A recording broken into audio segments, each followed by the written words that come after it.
मधुरा नृत्यं मधुरं सत्यं मधुरं मधुरं सत्यं मधुरं मधुराधिपते रखिलं मधुरं मधुराधिपते मधुरं गीतं मधुरं गीतं मधुरं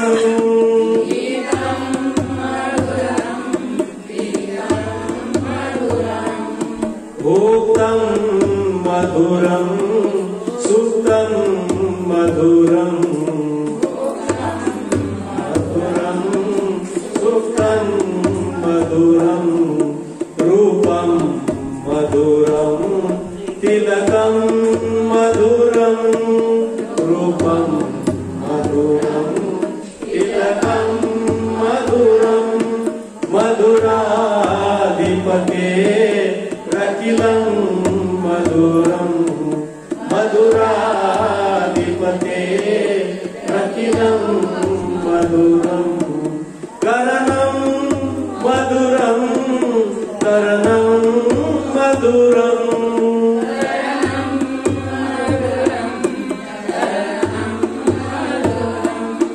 हरणं मधुरं रमणं मधुरं रमणं मधुरं वमितं मधुरं शमितं मधुरं शमितं मधुरं मधुराधिपते रखिलं मधुरं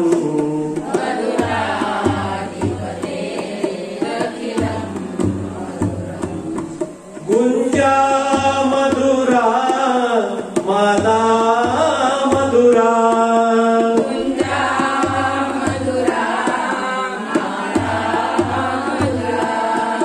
यमुना मधुरा वीची मधुरा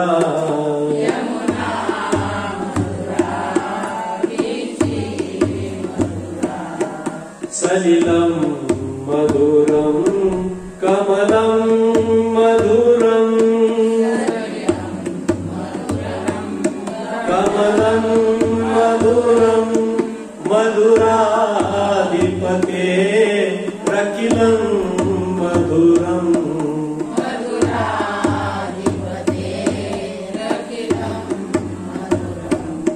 गोपी मधुरा लीला मधुरा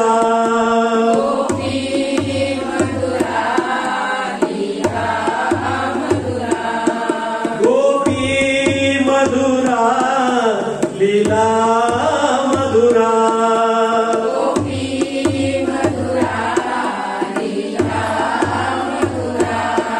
युक्तं मधुरं मुक्तं मधुरं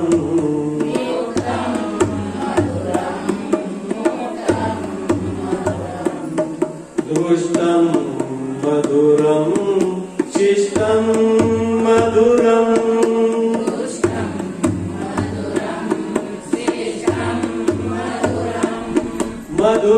मधुराधिपते रखिलं मधुरं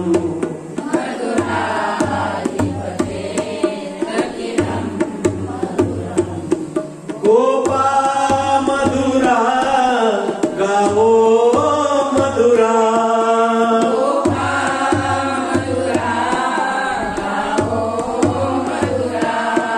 गोपा मधुरा गावो मधुरा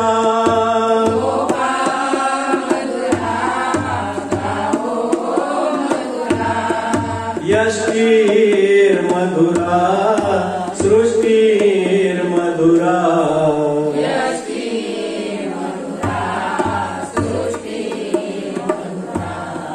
दलितं मधुरं फलितं मधुरं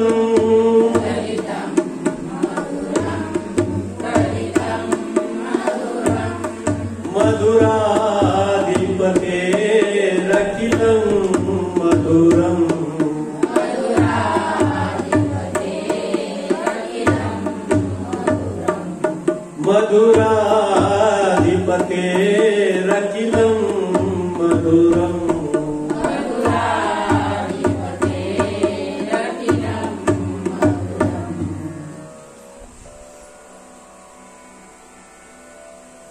गोपाल कृष्ण भगवान की जय।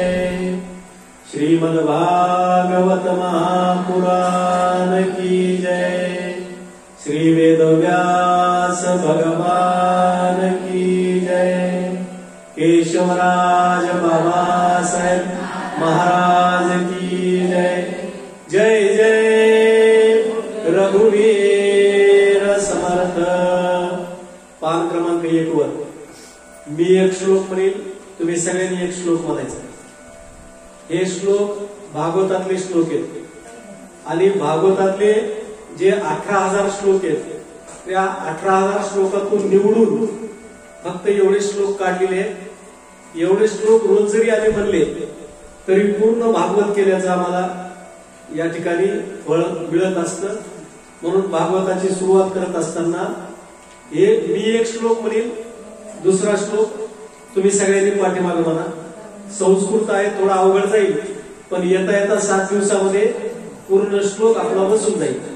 7 दिवस जर रोज म्हणला तर याला पुन्हा वेगळी संहिता घ्यायची गरज पडत नाही, आपोआप हे संस्कृत आपलं बसून जाईल।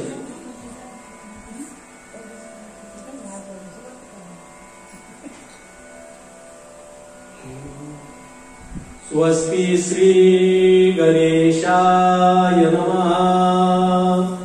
श्री सरस्वते नमः।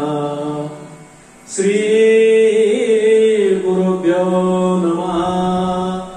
नमामि सद्गुरुं शान्तं सच्चिदानन्द विग्रहम् पूर्णब्रह्म परानन्दम् ईशमालन्दिवल्लभम् योऽन्तःप्रवेश मम वाचमिमां प्रसुप्ता सञ्जीवयत्यखिलशक्तिधरस् अन्यांशहस्तचरणं श्रवणत्वगादि प्राणान्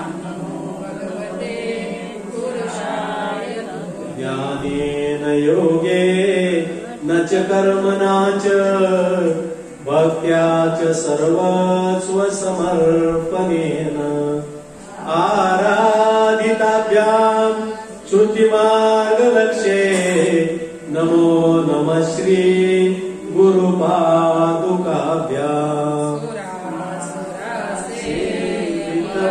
पादपङ्कजा करे विराजित कमनीय पुस्तका शपथनी सरस्वती यौ प्रव्रजन्तमनुपेतमपेत कृत्यम् द्वैपायनो विरहकातराजुहाव पुत्रेति तन्मयतया करवोऽभिनेदो तं सर्वभूतहृदयं मुनिमानतोऽस्मि। घोषितकरा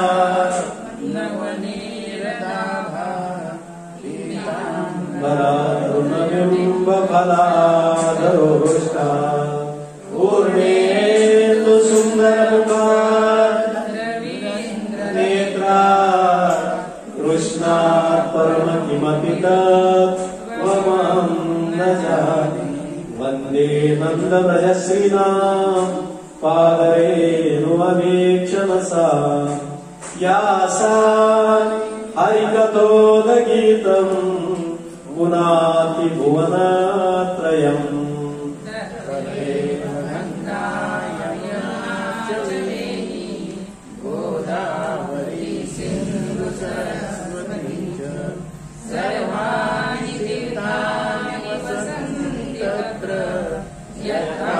ततो ज्ञान कथा प्रसंगा हे दोनदा म्हणायचं यत्र कथा ओ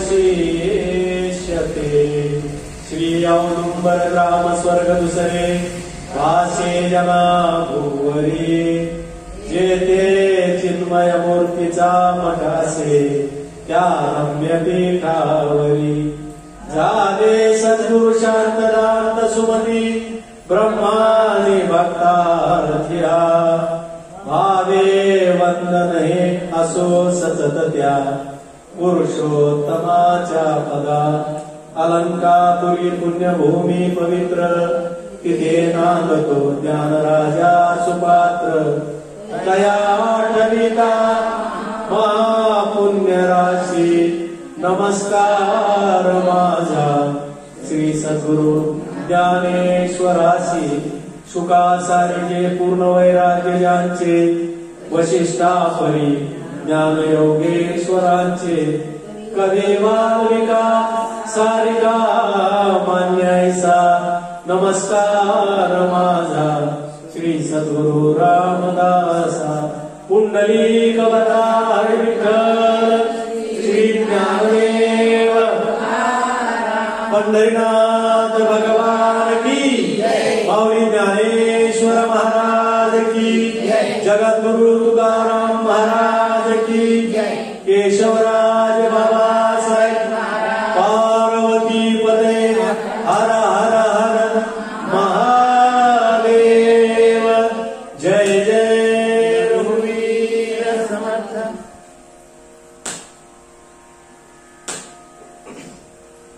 हरे राम राम राम हरे हरे हरे कृष्ण कृष्ण कृष्ण हरे हरे राम राम राम हरे हरे हरे कृष्ण कृष्ण कृष्ण हरे हरे हरे राम राम राम हरे हरे हरे कृष्ण कृष्ण कृष्ण हरे हरे राम राम राम हरे हरे हरे कृष्ण कृष्ण कृष्ण हरे हरे हरे राम राम राम हरे हरे हरे कृष्ण कृष्ण कृष्ण हरे हरे राम राम राम हरे हरे हरे कृष्ण कृष्ण कृष्ण गोपाल कृष्ण भगवान की जय।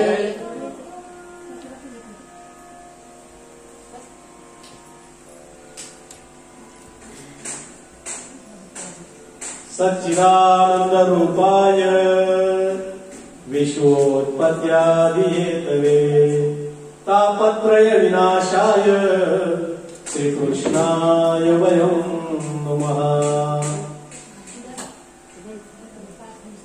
महान असा योग तुमच्या आमच्या जीवनातला आहे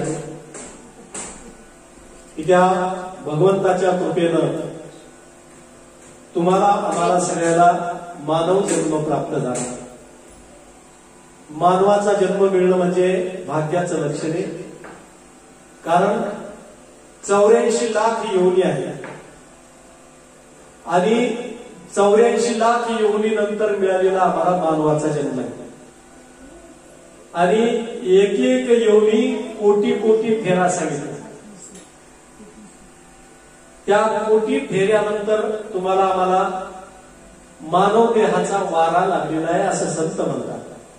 एक एक योनी कोटी कोटी फेरा। उदाहरण सांगतो तुम्हाला, आम्हाला जर मुंगीचा जन्म मिळाला तर 1 कोटी वेळा आम्हाला मुंगीच व्हावं लागतं। बैलाचा जन्म मिळाला तर 1 कोटी वेळा आम्हाला बैलच व्हावं लागतं।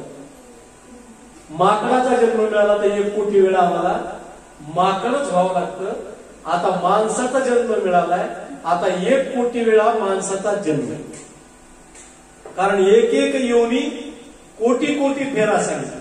एक एक कोटीचा फेरा आहे। मग तुम्ही म्हणता महाराज हा 1 कोटीचा फेरा कस काय आमचा होतो? कारण एकदा मानवाचा जन्म मिळाला, एकदा गायीचा जन्म मिळाला, एकदा म्हशीचा जन्म मिळाला, एकदा बैलाचा जन्म मिळाला, संपला पाहिजे, पण तसा संपत नाही। याचं कारण सांगतो तुम्हाला, का संपत नाही. तर आता मानवाचा जन्म आम्हाला मिळाला. मानवाचा जन्म मिळाल्यानंतर आम्हाला कर्तव्य आहे, आमचं कार्य आहे, आमचं कर्म आहे. आणि हे जर कर्म आमचं ज्या पद्धतीनं होईल त्या पद्धतीनं आम्हाला केलेलं या जन्मातलं कर्म पुढच्या जन्मात फेडावं. म्हणून असं 1 कोटी वेळा होतं. आता या जन्मात समजा आता माझी समजा इच्छा आहे, मी समजा कर्मधर्म संयोगानं मरण जवळ आलंय आणि माझी अशी इच्छा होती की मी पंढरपूरला जाऊन 4 महिने राहणार, चातुर्मास करावा. आणि असं म्हणता म्हणताच एकदम मेलो, अटॅक आला, गेलो. शेवटचं अंतामती 6 गती असते. शेवट कसा असतो, माणसाच्या मृत्यूच्या शेवटच्या काळामध्ये जशी इच्छा केली तसा मानवाला जन्म मिळतो. आणि जे कर्म आमचे साचलेले आहेत त्या कर्माप्रमाणे त्या योनीमध्ये त्याला ते फेडावं लागतं किंवा भोगावं लागतं. आपण म्हणतो माणसाचा काळ इतका चांगला कसा आला, कारण त्याचं पूर्व सुकृत चांगलं आहे म्हणून त्याचा काळ चांगला आला. तद्वत मानवाचा जन्म आम्हाला मिळेल आणि आम्हाला पंढरपूरमध्ये राहायला सुद्धा मिळेल. कारण का, मरण्याच्या शेवटी आमची इच्छा झाली होती की आम्हाला पंढरपूरला जन्म मिळावा. आता माझं सांगतो, मागच्या जन्मामध्ये मरते वेळेस माझी अशी इच्छा झाली असेल की मी कीर्तन करावं, भागवत करावं. ऐकता ऐकता इच्छा होती ना माणसाची, किंवा मी सुद्धा हे करावं, मी भजन करावं, कीर्तन करावं, भागवत करावं. आणि त्या काळात माझा जन्म संपला असेल, कारण 100 वर्षाचं आयुष्य, त्याच्यामध्ये माणूस किती जगतो हे सांगता येत नाही. मग माझा जन्म संपला असेल, तर मग माझा जन्म संपल्यामुळं मला ज्या कुळामध्ये भागवत सांगता येईल त्या कुळात मला देवानं जन्माला घातलं. माणूस कर्मानं माणसाची जात ठरत असते बरं का. ब्राह्मण असू द्या, क्षत्रिय असू द्या, ही कर्मानं जात ठरत असते. जसं कर्म केलं तशी त्याची जात होत असते. आता ब्राह्मण कुळामध्ये जन्माला येऊन सुद्धा लोक नीच कर्म करतात, मग त्याला ब्राह्मण कसं म्हणायचं, कारण त्याचं कर्म चांगलं आहे. कर्मानुसार जात असते. आम्ही जसं कर्म करू तशी जात असते की, म्हणून जात ही काही वेगळी नसते. कर्म चांगलं करा, आपोआप आम्ही ब्रह्मस्वरूपाला प्राप्त होत असतो. अशी 1 कोटी आम्हाला फेरा मिळतो. म्हणून आपण भाग्यवान आहेत की आपल्याला मानवाचा जन्म मिळाला. मग या जन्मात येऊन आमची कर्तव्य काय आहे हे सगळे भागवतानं आम्हाला सांगितले. कारण हा भागवत धर्म आहे. वारकरी संप्रदाय हा संत ज्ञानेश्वर महाराजांपासून निर्माण झाला. त्याच्या अगोदर आमचा सगळा धर्म, आई काजी तुम्ही भक्त भागवत कराल ते हित सत्य करा, आमचा सगळा भागवत धर्मच आहे. म्हणून कलियुगात तुम्हाला आम्हाला जन्म मिळाला, आपण भाग्यवान आहे. मग तुम्ही म्हणताल महाराज कलियुग दोषाची खाण आहे. मग कलियुगामध्ये जन्म मिळणं भाग्याचं लक्षण कसं? आपण भागवताच्या पहिल्या श्लोकाचं चिंतन करतो आहोत. कलियुगात मानवाचा जन्म मिळाला, आपण भाग्यवान कसे? याचं कारण मी तुम्हाला सांगतो. त्रेतायुगामध्ये, सतयुगामध्ये, द्वापार युगामध्ये साधनं वेगवेगळी. नीट लक्ष देऊन ऐका, कारण सुरुवातीपासून जर ऐकलं तर शेवटपर्यंत कळत, नाहीतर मग लिंक लागत नाही. आणि आपली कथा ही कशी आहे, शेवटच्या दिवसापर्यंत लिंक न कथा आहे. म्हणजे पहिल्या दिवशीपासून जर ऐकलं तर शेवटपर्यंत व्यवस्थित कळतं. तर सतयुगामध्ये ध्यान करावं लागायचं, तेव्हा आम्हाला पांडुरंगाची प्राप्ती व्हायची, देवाची कृपा व्हायची. त्रेतायुगामध्ये आम्हाला यज्ञ करावा लागायचा, तेव्हा देवाची कृपा व्हायची. आणि द्वापार युगामध्ये देवाची पूजा करावी लागायची, तेव्हा देवाची कृपा व्हायची. पण कलियुगामध्ये हे तिन्ही साधन सांगितले नाही. कलियुगामध्ये तुम्हाला ध्यान करायचं कोणी सांगितलं नाही, केलं तर वाया जात नाही, पण त्याचे परिणाम नाहीत कलियुगामध्ये, स्पष्ट सांगतो तुम्हाला. म्हणून ध्यानाची गरज, केलं तरी वाया जाणार नाही. कलियुगामध्ये यज्ञाची गरज नाही, केलं तरी वाया जाणार नाही, पण आम्हाला कोणी आग्रहानं सांगितलं नाही की यज्ञ करा. ज्ञानेश्वर माऊलीचा हरिपाठ तुम्हाला पाठ आहे, एक अभंग सांगतो तुम्हाला म्हणजे लक्षात येईल. योग याग विधी येणे नोहे सिद्धी. मोठ्याने म्हणायचा, जेवढं पाठी तेवढं कचून म्हणायचं, अशी हायगाईच करायची नाही. कार्यक्रम आपलाच आहे सगळ्याच, पण जेवढं येतं तेवढं मोठ्याने म्हणायचं बिंदास. योग याग विधी येणे नोहे सिद्धी. हा झाला दाखला. लक्षात घ्या, मी तुम्हाला स्पष्ट करून सांगतो. झालं, आता यज्ञही करायची गरज नाही, केला तरी वाया जाणार नाही. पुढे सांगतो तुम्हाला. द्वापार युगामध्ये पूजा करायची पद्धत होती. पूजा केल्यानंतर देवाची कृपा व्हायची. कलियुगामध्ये पूजा नाही केली तरी, हे फार मस्त झालं मला, एरवी पूजेचा कंटाळा, इतका कंटाळा पूजेचा की पाहायचंच काम. एक जण म्हणला ही पूजा करून करून मला जीव कदरला, मला आता कंटाळा, मला आता जीवच देतो मला.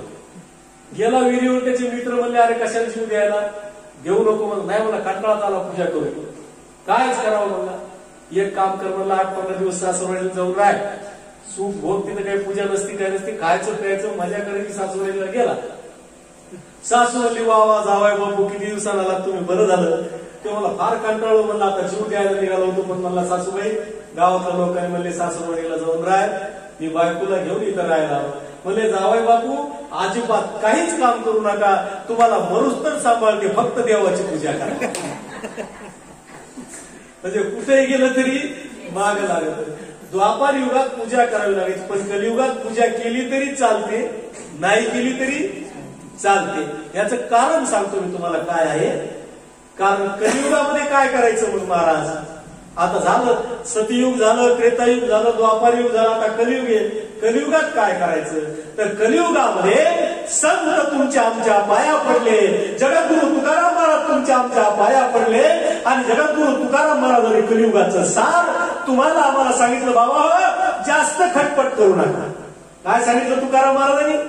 लागोनिया पाया विनवी तो तुम्हाला, लागोनिया पाया विनवी तो तुम्हाला, करटाळी बोला मुखी हरिनाम, करटाळी बोला मुखी हरिनाम, लागोनिया पाया विनवी तो तुम्हाला, लागोनिया पाया विनवी तो तुम्हाला, करटाळी बोला मुखी हरिनाम, करटाळी बोला मुखी हरिनाम. विठ्ठल विठ्ठल मला वेळ वेळा, विठ्ठल विठ्ठल मला वेळ वेळा, विठ्ठल विठ्ठल मला वेळ वेळा, विठ्ठल विठ्ठल मला वेळ वेळा. हा सुख सोहळा स्वर्गी नाही, हा सुख सोहळा स्वर्गी नाही, हा सुख सोहळा स्वर्गी नाही, हा सुख सोहळा स्वर्गी नाही. लागोनिया पाया विनवी तो तुम्हाला, लागोनिया पाया विनवी तो तुम्हाला, करटाळी बोला मुखी हरिनाम, करटाळी बोला मुखी हरिनाम, लागोनिया पाया विनवी तो तुम्हाला, लागोनिया पाया विनवी तो तुम्हाला, करटाळी बोला मुखी हरिनाम, करटाळी बोला मुखी हरिनाम. काय सांगितलं संतांनी. लागून या पाया विलवितो तुम्हाला. जगद्गुरु तुकाराम महाराज तुमच्या आमच्या चरणावर लागले, सर्वसामान्य माणसाच्या चरणावर लागले. का तर हे कलियुग आहे. आता स्पष्ट करून सांगतो.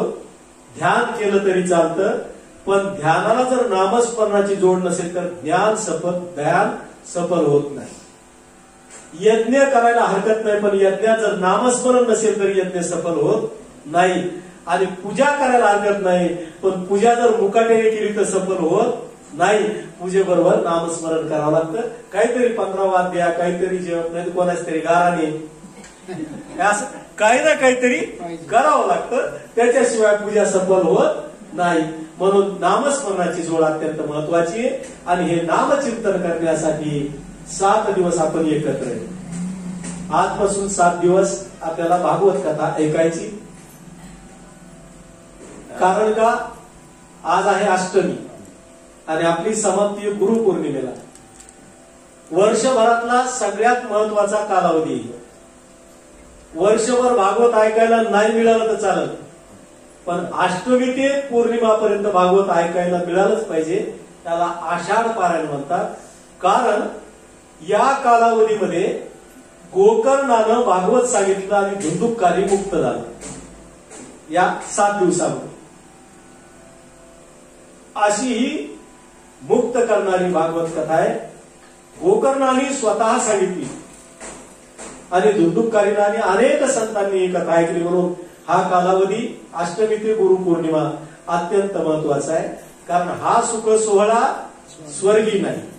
आता आपल्या जिजाऊनगर मध्ये जो भागवत चालू आहे, जो आनंद चालू आहे, हे आनंद स्वर्गात सुद्धा नाही. तुम्ही म्हणता कस काय?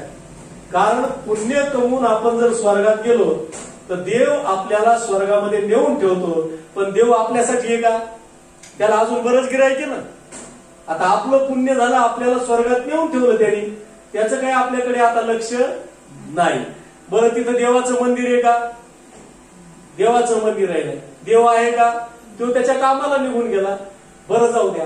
हरिपाठ करायचा तर टाळ आहे का? स्वर्गात टाळ नाही, मंदिर नाही. बरं सगळ्यांनी मिळून हरिपाठ करायचं तर कोणीच येत नाही. कारण एकट्याचं पुण्य आहे, आपल्याला एकट्याला स्वर्गात राहावं लागतं. आहे का कोणी? अजिबात नाही. बरं जाऊ द्या. साधं कोणाची आठवण आली तर मिस कॉल करायला मोबाईल सुद्धा इथं सगळं आहे का नाही? मग तुम्ही म्हणता तुला एवढं कस काय माहित? मी जाऊन आलो म्हणून मला माहिती. माझं सोडा, पण तुकाराम महाराज जाऊन आले का नाही? ते म्हणले ना हा सुख सोहळा. कारण संत अनुभवानं सांगतात. आम्ही संतांनी सांगितलेलं सांगतो आणि संत अनुभवलेलं सांगत असतात. एवढं लक्षात ठेवा. कारण तुकाराम महाराज म्हणतात मी जाऊन आलो. हा सुख सोहळा, जो आनंद आज भागवतात आहे 2 ते 4, 4:30 वाजेपर्यंत, तो आनंद स्वर्गात नाहीये. कारण मी अनुभव आहे. तुकाराम महाराज म्हणतात. म्हणून तुकाराम महाराज म्हणले उपजून या पुढती येऊ, मला जन्माला यायचंय आणि काला खाऊ दही भात. कारण काला स्वर्गात आहे का? नाही. आता इथं गुरुपौर्णिमेचा काल जो पंढरपुरात होतो गुरुपौर्णिमेला, तोच काल आपला इथं होणार आहे नाही गुरुपौर्णिमेला. म्हणजे पंढरपुरातला काल आणि आपला काला एकाच दिवशी व्हायला. म्हणजे पंढरपूरच्या नियमानं व्हायले, गोकर्णाच्या नियमानं व्हायले, सगळ्याच्या नियमानं आपलं भागवत या ठिकाणी सफल होत आहे. लक्षात ठेवा. हा आनंद फक्त मृत्यू लोकात आहे. म्हणून संत म्हणतात आम्हाला पुन्हा पुन्हा जन्माला यायचं. कारण हा आनंद आम्हाला लुटायचा आहे. इतरत्र आम्हाला आनंद लुटता येत नाही.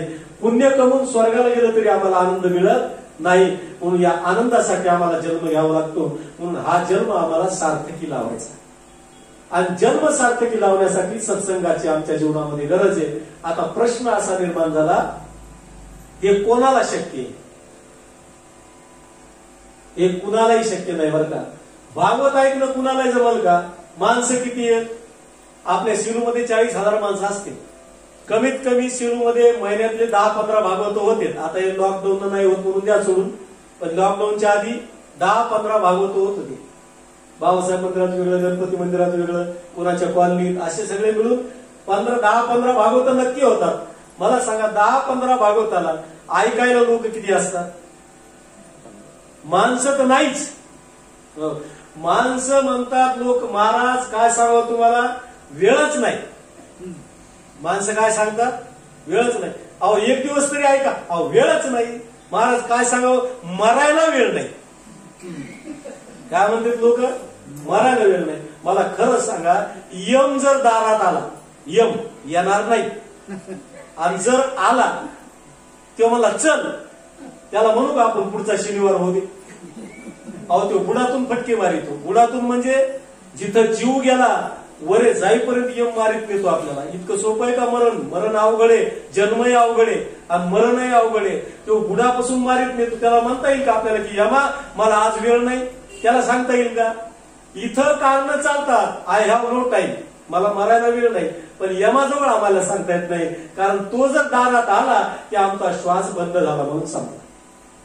म्हणून मिळालेल्या वेळेचा सदुपयोग घेतला पाहिजे, चांगला फायदा घेतला पाहिजे. आमच्याकडे खरंच वेळ आहे तर नक्की केलं पाहिजे. आणि काम आहे मग नाही आलं तरी चाल. आमचा परमार्थ काय सांगतो? काम धंदे सोडून परमार्थ करू नका.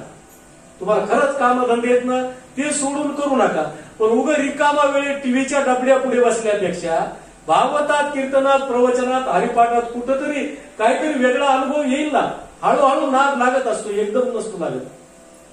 एक ठिकाणी मी ऐकलं बघा, या शेजारणीनं बरं नाही केलं ग बया. काय केलं? मला पंढरीला नेलं ग बया, मला पंढरीला नेलं ग बया, मला पंढरीला नेलं ग बया, मला पंढरीला, मला पंढरीला. आहे का नाही? म्हणजे हळूहळू नाद लागतो. कोणती शेजारीने? आपल्या घरात शेजारी ती का? बापा महाराज तिचं तर विचारूच नका. तिचं कशाला विचार करायचा? हा, त्या शेजारणीचा नाही. आमच्या शरीरातली शेजारीन कोण आहे? बुद्धी आमची. लक्ष देऊन ऐका, चांगलं चिंतन ऐका. आमच्या शरीरातली ही बुद्धी आमची शेजारीने, आणि तिनं बरं नाही केलं. कोणी? अशी शेजारी किती नाही म्हणते आपल्याला पंढरपूरला चाललं का? ती म्हणते जाय, तुला काही काम धंदा नाही. असं नाही येत कोणी. पण ह्या शेजारीनं सांगितल्यावर ही शेजारीन जायचं म्हणली की जीव 100% जाणार, लक्षात ठेवा. आणि ही शेजारी महत्वाची. बुद्धीची शेजारीने ती आपली खरी शेजारी. ह्या शेजारी आपल्या बदलत राहतात, त्याच्याशी काही देणं घेणं नसतं. ह्या व्यवहारातल्या आमच्या परमार्थातली ही सगळ्यात मोठी शेजारीने ती आमची बुद्धी. आणि बुद्धीनं परमार्थ करावा. आला का लक्षात? लोकांनी सांगितल्यावर परमार्थ करणं वेगळं आणि बुद्धीनं परमार्थ करणं वेगळं. माझा निश्चय पक्का आहे, मी 5 वाजता काकडा करीन म्हणजे करीन, हा बुद्धीचा निश्चय. निश्चयात्मक ज्ञान बुद्धीचं आहे, मनाचा संकल्प आहे, बुद्धीचं ज्ञान आहे आणि चित्ताचं चिंतन आहे. मग चित्ताला करमत का? 4:30 वाजले की आम्ही उठतो, आंघोळ करतो की काकड्याला येतो. कारण मनानं संकल्प केला जायचं, बुद्धीनं निश्चय केला जायचं आणि चित्तानं चिंतन केलं. या तिघांचं कार्य एकत्रित आलं. या तिन्ही गोष्टी दिसायला वेगळ्या, असायला एक. मनही एकच आहे, बुद्धी एकच आहे, चित्तही एकच आहे. हे वेगवेगळं नाही, यांचं कार्य वेगवेगळं आहे आणि हे कार्य एकत्रित येऊन करतात, म्हणून परमार्थ घडतो.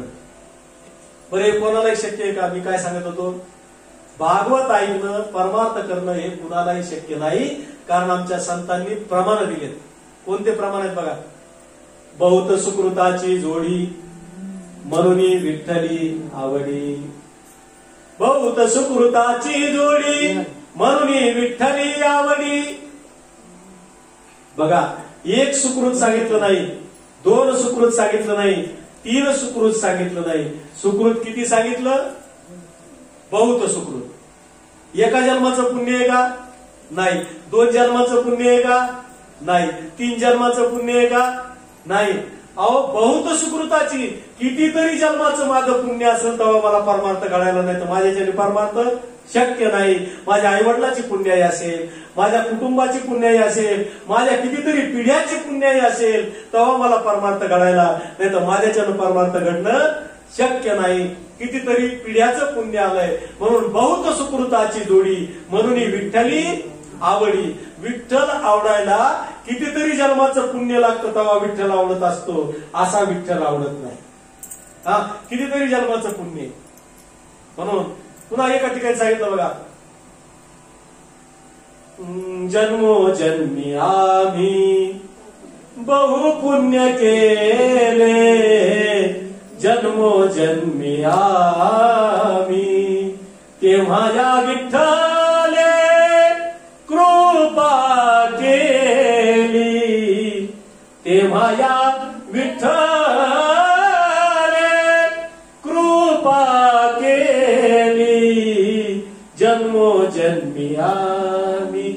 किती पुण्य, बहुपुण्य के, त्याचं गणितच नाही. 1 नाही, 2 नाही, 3 नाही, 4 नाही, 5 नाही, 6, 10 नाही. अहो बहुपुण्य केले, पुण्याची गणना मोठ्याने म्हणीचा. हा पुण्याची गणना कोण करेल? अहो कोण करेल त्याचे? इतकं पुण्य झालंय आमचं. तेव्हा आम्हाला प्रभूची कृपा झाली, तेव्हा आम्हाला भागवत ऐकायला मिळालं, तेव्हा आम्हाला हरिपाठ करायला मिळाला. कारण हे सगळं पुण्याचं आहे, पुण्याचं प्रतीक आहे. म्हणून बहुत सुकृताची जोडी, तुम्ही आम्ही भाग्यवान की आम्हाला सुरुवातीपासून भागवत ऐकायला मिळतंय. म्हणून भागवताची सुरुवात कशी केली याचं चिंतन आपण करूया. सच्चिदानंद रूपाय विश्वोत्पत्त्यादि हेतवे तापत्रय विनाशाय श्रीकृष्णाय वयं नमः. हा भागवताचा श्लोक आहे. भागवताच्या श्लोकामध्ये सांगितलंय सच्चिदानंद रूपाय. आता ज्याची कथा आपल्याला ऐकायची तो देव कसा आहे? तो देव सत, चित आणि आनंद स्वरूप आहे. याचा अर्थ बघा श्लोकाचा. सत म्हणजे खरा, बरोबर आहे. सत्य तू, सत्य तू, सत्य तू विठ्ठला, बरोबर आहे. भागवतामध्ये 9 वेळा सत्य आलंय बरं का. किती वेळा? 9 वेळा सत्य आलंय. आणि आमच्या वारकरी संप्रदायानं सत्य तू, थोडं पुढे सत्य तू, सत्य तू, सत्य तू विठ्ठला सांगितलं. आणि भागवताने काय सांगितलं? सच्चिदानंद रूपाय म्हणजे सत्य तू आहे. बघा त्याचा सरळ सरळ अर्थ कसा आहे सांगू का तुम्हाला? देव खरा आहे आणि बाकी सगळा पसारा आहे. आलं का लक्षात? म्हणजे देव खरा आहे. कसा देव खरा आहे सांगू का तुम्हाला? हे सगळं भासमान जगत आहे. खाणं आमच्या हातात आहे. खाणं कुणाच्या हातात आहे? आमच्या हातात आहे. पचवणारा कोण आहे? देव आहे. झोपणं आमच्या हातात आहे. उठवणारा कोण आहे? तुम्ही म्हणता अलाराम, पण अलाराम वाजवणारा कोण आहे? तुम्ही म्हणता घड्याळ आहे. घड्याळ निर्माण इतर याचा जर शोध करण्याचा प्रयत्न केला तर सापडत आहे का? नाही सापडत. लक्षात ठेवा. याचा श्लोक सांगतो मी तुम्हाला गीतेतला.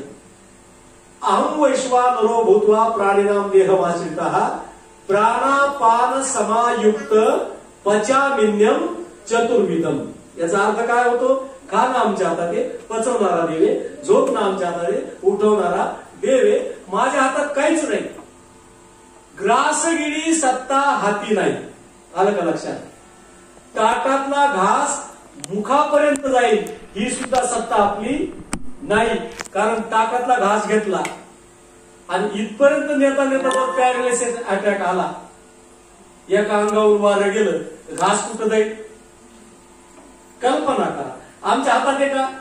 म्हणजे स्वयंपाक बनवलेला, ताट वाढलेलं, घास आता तुकडा मोडलेला, पण इथपर्यंत जाईल एवढं सामर्थ्य आमच्यामध्ये नाहीये. कारण सगळी शक्ती त्याची. म्हणून देव खरा आहे, बाकी सगळा पसार आहे. अजून एक सोपं उदाहरण देतो तुम्हाला. साधा सोपा दृष्टांत आहे. एक जणाचा म्हशीचा धंदा आहे. म्हशीच्या धंद्यात काय? दूध विकायचं, बरोबर आहे की नाही? आता दुधाचा धंदा एकदम सोपा आहे. शास्त्रामध्ये सांगितलंय. काय सांगितलंय? आधा दूध आधा पाणी. तू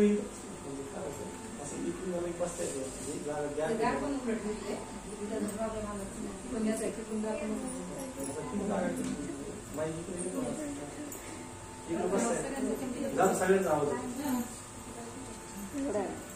दृष्टांत बघा लक्षात येईल. दुधाचा धंदा कसा आहे? एकदम सोपा आहे. आधा दूध आधा पाणी आणि ज्यादा मिलाय तो बेईमानी. हे कोणत्या ग्रंथातला नाही बरं का श्लोक. तुम्हाला कोणत्या पोथीत आढळलं का तुम्हाला? हे आपलं मनच आहे. मनच आहे आपलं, मस्तकातलं, गाथ्यातलं नाही, माथ्यातलं. दुधाचा धंदा. आणि मग काय होते सांगतो तुम्हाला? 5 लिटर दूध निघतं म्हशीचं. किती? 5 लिटर. आणि हे किती लिटर वाटतो? 10 लिटर. कारण अर्ध दूध आणि अर्ध पाणी.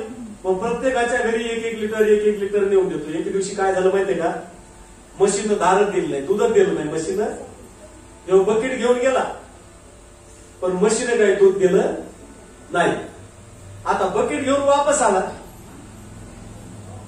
बकेट घेऊन वापस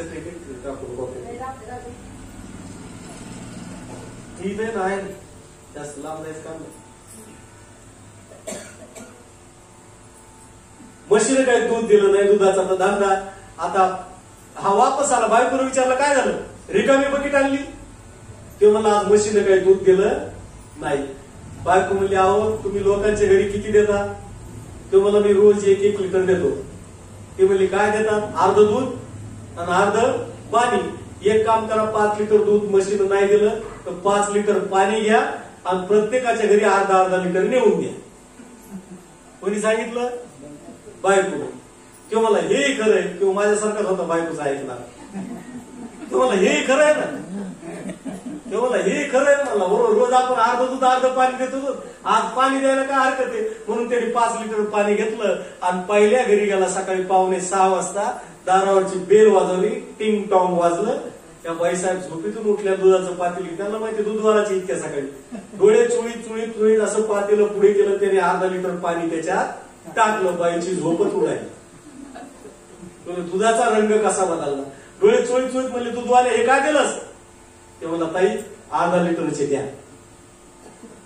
ती म्हणली अर्धा लिटर पण तुम्ही पाणी दिलं ना. ते मला ताई काय सांगू तुम्हाला, रोज मी अर्धा लिटर दूध आणि अर्धा लिटर पाणी एकत्र करून तुम्हाला देत होतो. आज म्हशीनं दूध दिलं नाही, आजच्या दिवस पाणी घ्या. ती बाई घेईल का? रोज घेत नव्हती का? रोज घेत नव्हती का? रोज घेत होती ना. आज घेईल का? का मग नाही घेणार? का नाही घेणार? आज दूध नाही, लक्षात ठेवा. आणि पाण्याला जर दुधाचा आधार मिळाला तर पाणी दुधाच्या भावात विकल्या जातं. बरोबर आहे की नाही? तद्वत या संबंध जगताला भगवंताचा आधार आहे. म्हणून हे भासमान जगत आम्हाला खरं वाटतंय, नाहीतर देवच खरा आहे, बाकी सगळा पसार आहे. कारण आपण नव्हतो तेव्हा तो होता. आपण गेल्यावरही तो असणार आहे. आपण असला तरी तो त्याच्या अस्तित्वाला बटत नाही. आपण किती आलो तर किती मेले, किती पिढ्यानं पिढ्या गेल्या, पण त्याचं नाव गेलं का? नाही गेलं. एके ठिकाणी फार छान त्या दिवशी म्हणलो होतो आपण, हे आले किती गेले किती संपले भरारा, तुझ्या परिणामाचा रे अजूनही दरारा. आले किती गेले किती भरारा, तुझ्या परिणामाचा रे.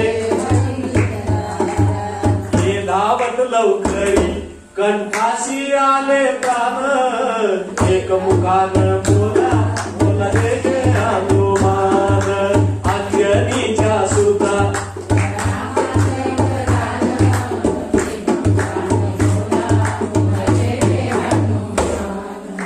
आहे का नाही? आले किती गेले तरी, किती आले किती गेले तरी त्याचं अस्तित्व नाही संपलं. म्हणून सच्चिदानंद रूपाय विश्वोत्पत्त्यादि येतवे तापत्रय विनाशाय श्रीकृष्ण. या समस्त जगताची उत्पत्ती करणारा प्रभू आहे, म्हणून तो खराय. आणि पुढे सांगितलं या श्लोकामध्ये तापत्रय विनाशाय. आता हे महत्वाचं आहे, म्हणजे सगळं भागवत कळतं. हे कळालं की सगळं भागवत कळतं. तापत्रय विनाशाय, 3 ताप मुक्त करतं भागवत. किती ताप? प्रत्येकाला 3 ताप. माझ्यापासून तुमच्यापासून सगळ्यांना 3 ताप लागलेली आहेत. कोणते 3 ताप आहेत? आधिदैविक, आधिभौतिक आणि आध्यात्मिक. आता भागवतानं कोणते ताप सांगितलेत बघा. भागवतानं हे तर 3 ताप सांगितलेत, पण सगळ्यात महत्वाचे ताप 3 सांगितले भागवतानं. शोक, मोह आणि भय, हे 3 ताप आहेत. एकदम सोपं करून सांगतो तुम्हाला, अवघडच सांगत नाही. हे 3 ताप आपल्या पाठीमागे लागले. कोणते? शोक, मोह आणि भीती. मग शोक कशाचा आहे? भूतकाळातला. आमच्या घरी ज्या घटना घडून गेल्या त्याचा आम्हाला शोक आहे. असं व्हायला नको होतं, तसं व्हायला नको होतं, अजून जगायला पाहिजे होतं. म्हणजे हे भूतकाळातला आमचा शोक आहे. भूतकाळातला शोक आणि चालू वर्तमान काळाचा कसा आहे आम्हाला मोह आहे. कसा मोह आहे सांगतो तुम्हाला. थोडं मिळालं की असं वाटतं पुन्हा मिळावं, अजून वाटतं पुन्हा मिळावं. आता मी पहिल्यांदा कीर्तन करत त्यावेळेस 50 रुपये दक्षिणा होती. आता 15,000 रुपये दिले तरी वाटतं 20,000 दिले तर बरं होईल. म्हणजे हे मोह आहे. चालू वर्तमान काळातला मोह आमचा संपत नाही आणि भविष्याबद्दलची भीती आम्हाला प्रत्येकाला आहे. माझं कसं होईल, माझ्या लेकीचं कसं होईल, माझ्या मुलाचं कसं होईल माझं, ही भीती. भूतकाळातला शोक आहे, वर्तमान काळातला मोह आहे आणि भविष्याबद्दलची सगळ्यांना भीती आहे. आणि या तिन्ही गोष्टीतून आम्हाला जर शांत राहायचं असेल तर भागवताची शरणागती करा. आम्हाला शांतता प्राप्त होते. भूतकाळातला शोक येत नाही, वर्तमान काळातला मोह येत नाही आणि भविष्याची भीती वाटत नाही. असा हा तापत्रय विनाशाय श्रीकृष्णाय वयं नमः असा हा ग्रंथ आहे. आणि हा ग्रंथ आपण चिंतनासाठी घेतलेला आहे. चला आता आजचा विषय नैमिषारण्याच्या ठिकाणी सूत आणि शौनक यांचा संवाद चालू. सूत उंच आसनावर बसले आणि शौनक जमिनीवर बसले. अशी पद्धत आहे. सांगणाऱ्यानं वरे बसायचं आणि ऐकणाऱ्याने खाली बसायचं. याचा अर्थ असा नाही की सांगणारा मोठा आणि ऐकणारा लहान, असं नाही. उलट सांगू का तुम्हाला, सांगणारा कशावर बसतोय, चौरंगावर, आणि ऐकणारा कशावर बसतोय, जमिनीवर. मग ऐकणारा जमीनदार आहे आणि सांगणारा चौकीदार आहे. सोपा हिशोब आहे ना. कारण चौकीदाराचं काम काय, जागा करणं सगळ्यांना. रात्री आपण झोपतो बिंदास, पण जे आपल्या दारावर येतो तो आपल्याला सावध व्हा म्हणतो ना. कारण जागा आपण झोपतो तो जागा राहतो, चौकीदार आहे, त्याचं काम आहे. म्हणून तापत्रय विनाशाय बघत असताना सूत वरे बसले आणि शौनकाने एक प्रश्न विचारला. आता बघा गंमत येईल. शौनकाने काय प्रश्न विचारला भागवताच्या पुढच्या श्लोकामध्ये आले. अज्ञानध्वांत विध्वंस कोटी सूर्य समप्रभ सुताख्यायी कथासारम मम कर्ण रसायनम. शौनकांनी सुतांना प्रश्न विचारला, जिज्ञासा विचारली की अशी एखादी कथा आहे का जी कथा ऐकल्यानं कानाच्या द्वारे देव माझ्या मनामध्ये जाईल आणि अज्ञान माझं दूर होईल. अशी एखादी कथा आहे का. कारण मम कर्ण रसायनम, माझ्या कानाला औषधाप्रमाणे लागली पाहिजे. आता महत्वाचा प्रश्न असा आहे की कथा ही कानासाठी आहे का मनासाठी.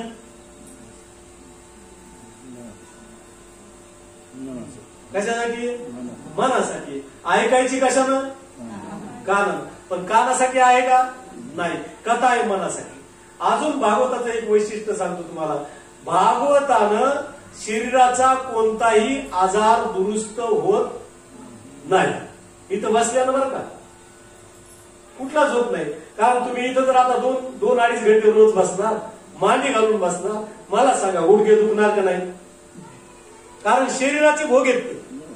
आता मी जरी बसलो तरी माझे गुडघे दुखणार, माझी कंबर दुखणार, माझी पाठ दुखणार. महाराज म्हणून काय आकाशातून पडलेला नाही. माणूस त्याचे भोग आहेत. पूर्वजन्माचे जे भोग आहेत, भोग भोगल्याशिवाय जमत नाही. बघा त्यागता येत नाही भोग. भोगे भोगावे लागतात. किती मोठा माणूस असतो द्या, संत जरी असला तरी त्याला भोग होतेच का नाही, असं काही नाही. महाराज म्हणून त्याला काही होणार नाही असं काही नसतं. कारण शरीराची भोगी शरीराला असतात, मनाला समाधान असतं. ऐकायची कथा कशानं, कानानं. पण कानासाठी आहे का, नाही. कथा आहे मनासाठी. मग मनाचं कार्य काय बघा.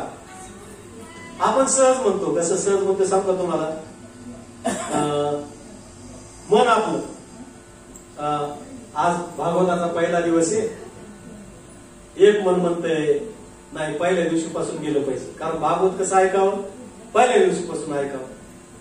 एक मन म्हणतंय आज राहिलेली थोडे काम घरातले करून घेऊ आणि दुपारपर्यंत आवरू आणि उद्यापासून भागवताला जाऊ. एक मन म्हणतंय जाय आणि एक मन म्हणतंय जाऊ नको. मन किती, 4:30 वाजेपर्यंत कधी सांग. मन किती? एकच की हो. अहो एकच सापडलं तर दुसरं कुठं सापडायचं होय?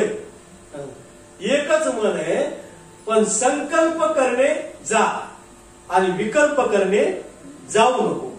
हो, नाही तर आम्ही बऱ्याच ठिकाणी जातो ना, आता मोठमोठ्या शहरांना खेड्यात अर्धेच लोक बसले असतात म्हणतात. म्हणून मी नेहमी सांगत असतो की लोक का आले नाही आज, याचं कारण सांगतो तुम्हाला. कारण लोकांचा विचार कसा चालतो, महाराज कसा आहे, कसं सांगतो, नाही तर मंडपात जाऊन बसावं, 2-2.5 घंटे टकुऱ्याला ताण व्हावं, त्याच्यापेक्षा आज लोकांकडून ऐकू बरं सांगत असला तर उद्यापासून म्हणजे एक मन म्हणतंय जाय आणि एक मन म्हणतंय जाऊ नको. संकल्प करत जा आणि विकल्प करत जाऊ नको. मनाचं कार्य, मनाचं काय कामच आहे मनाचं. हो, मन कुठेही शंका काढतं, संकल्प करतं, विकल्प करतं, हे मनाचं कार्य चालूच राहत असतं. एक मन म्हणतंय जाय, एक मन म्हणतंय जाऊ नको. संकल्प विकल्प कर आणि अशा मनामध्ये देव बसवायचा आहे. किती अवघड आहे. मना इतकं चंचल काही आहे का? मन एव मनुष्यानाम कारणम बंध मोक्षयो. कारणाला बंधाला आणि मोक्षाला कारण काय? मनच आहे. सगळं मनच आहे आमचं. सगळ्यात महत्वाचं इंद्रिय काय? मन. मन इंद्रियाचा राजा. संतांनी सांगितलं मन काय? इंद्रियाचा राजा आहे. कारण मना इतकं मोठं काहीच नाही. तुम्हाला सांगतो, पुण्य जरी असलं तरी कुठे येतं? आधी मनात येतं. आणि मग आपण जनामध्ये बोलून दाखवतो. मनात येतं का नाही? मना इतकं चंचल काही आहे का? किती चंचल आहे? 10 गोष्टी चंचल आहेत. लक्ष देऊन ऐका. जगातल्या 10 गोष्टी खूप चंचल आहेत. मनो मधुकरो मेघो मानिनी मदनो मरुत. या गोष्टी कशा आहेत? चंचल आहेत. तर नंबर 1 वर काय? मन. मन चंचल आहे. मधुकर म्हणजे भुंगा. भुंगा बघा तुम्ही, इतका स्पीडनं जातो तो, चंचल आहे. मेघो म्हणजे पाऊस. पाऊस आता थांबत थांबत येतो का? समजा ढगातून सुटला तो कुठं मुक्काम करतो का?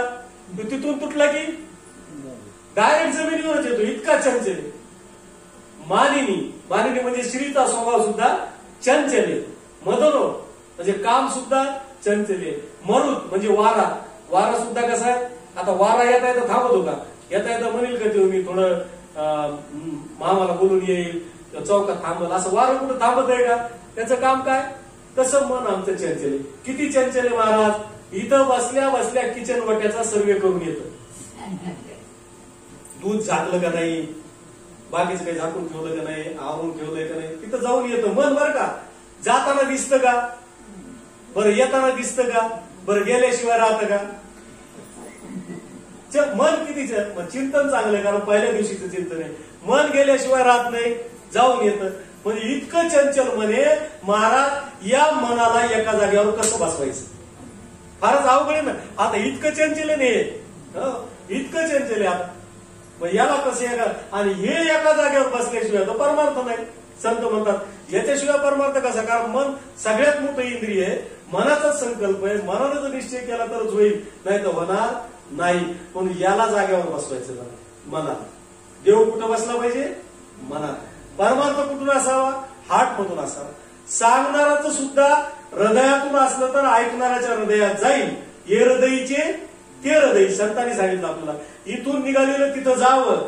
ते जर गेलं तरच परमार्थ खरा आहे. नाहीतर ऐकणारा ऐकायला नळी फुंकिले आणि इकडून तिकडून काय उपयोग आहे त्याचा? या कारणाने ऐकून या कारणाने जात असेल. ऐकायचं म्हणून ऐकणं वेगळं आणि काहीतरी घ्यायचंय म्हणून ऐकणं वेगळं. हा परमार्थ आहे, लक्षात ठेवा.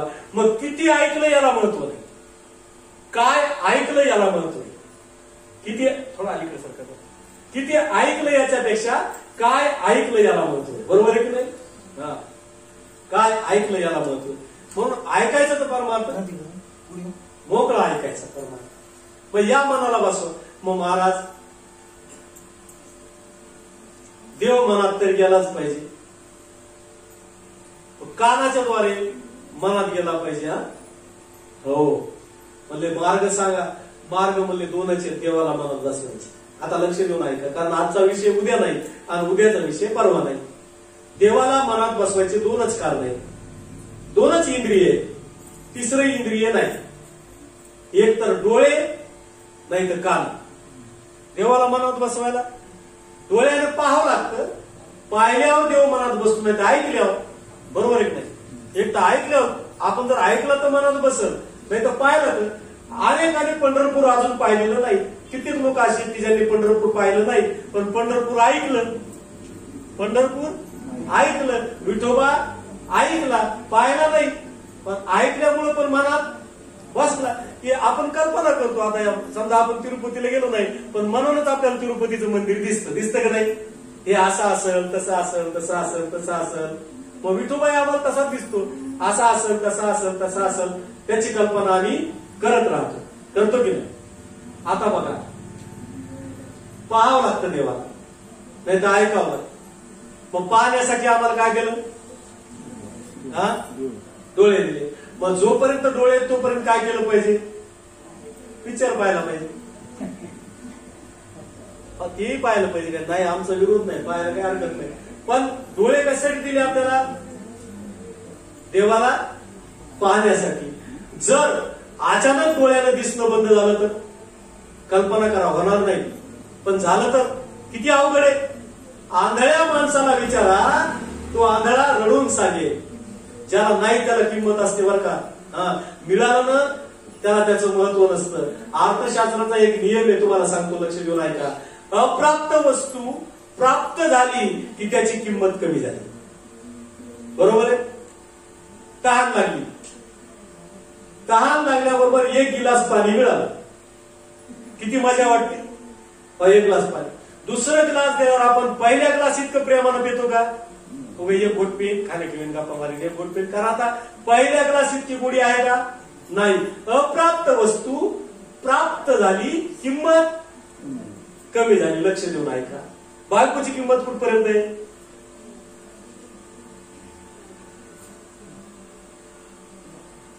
लग्न होईपर्यंत. लग्न झालं की एखादं वर्ष आहे का नाही, मी तुला त्रास देणार नाही, मी तुला फुलाट ठेवी. एक दोन लेकरं झाले की अप्राप्त वस्तू प्राप्त झाली, किंमत कमी झाली.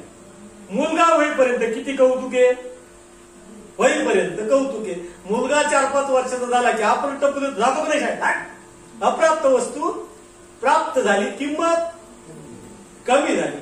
गुलाबजाम केले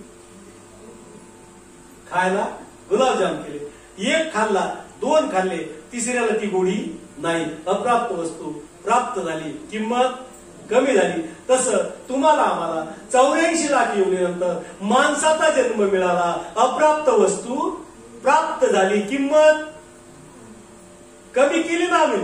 कारण मानवाचा जन्म मिळेपर्यंत धडपड आहे. मिळाला की आईच्या पोटात असताना सोहम सोहम, आणि जन्माला आल्यावर कोहम कोहम. आधी देवाला म्हणतो मी तुझं भजन करीन, जन्माला आलं मी कधी म्हणलो रडत राहतो, मरेपर्यंत रडत राहतो.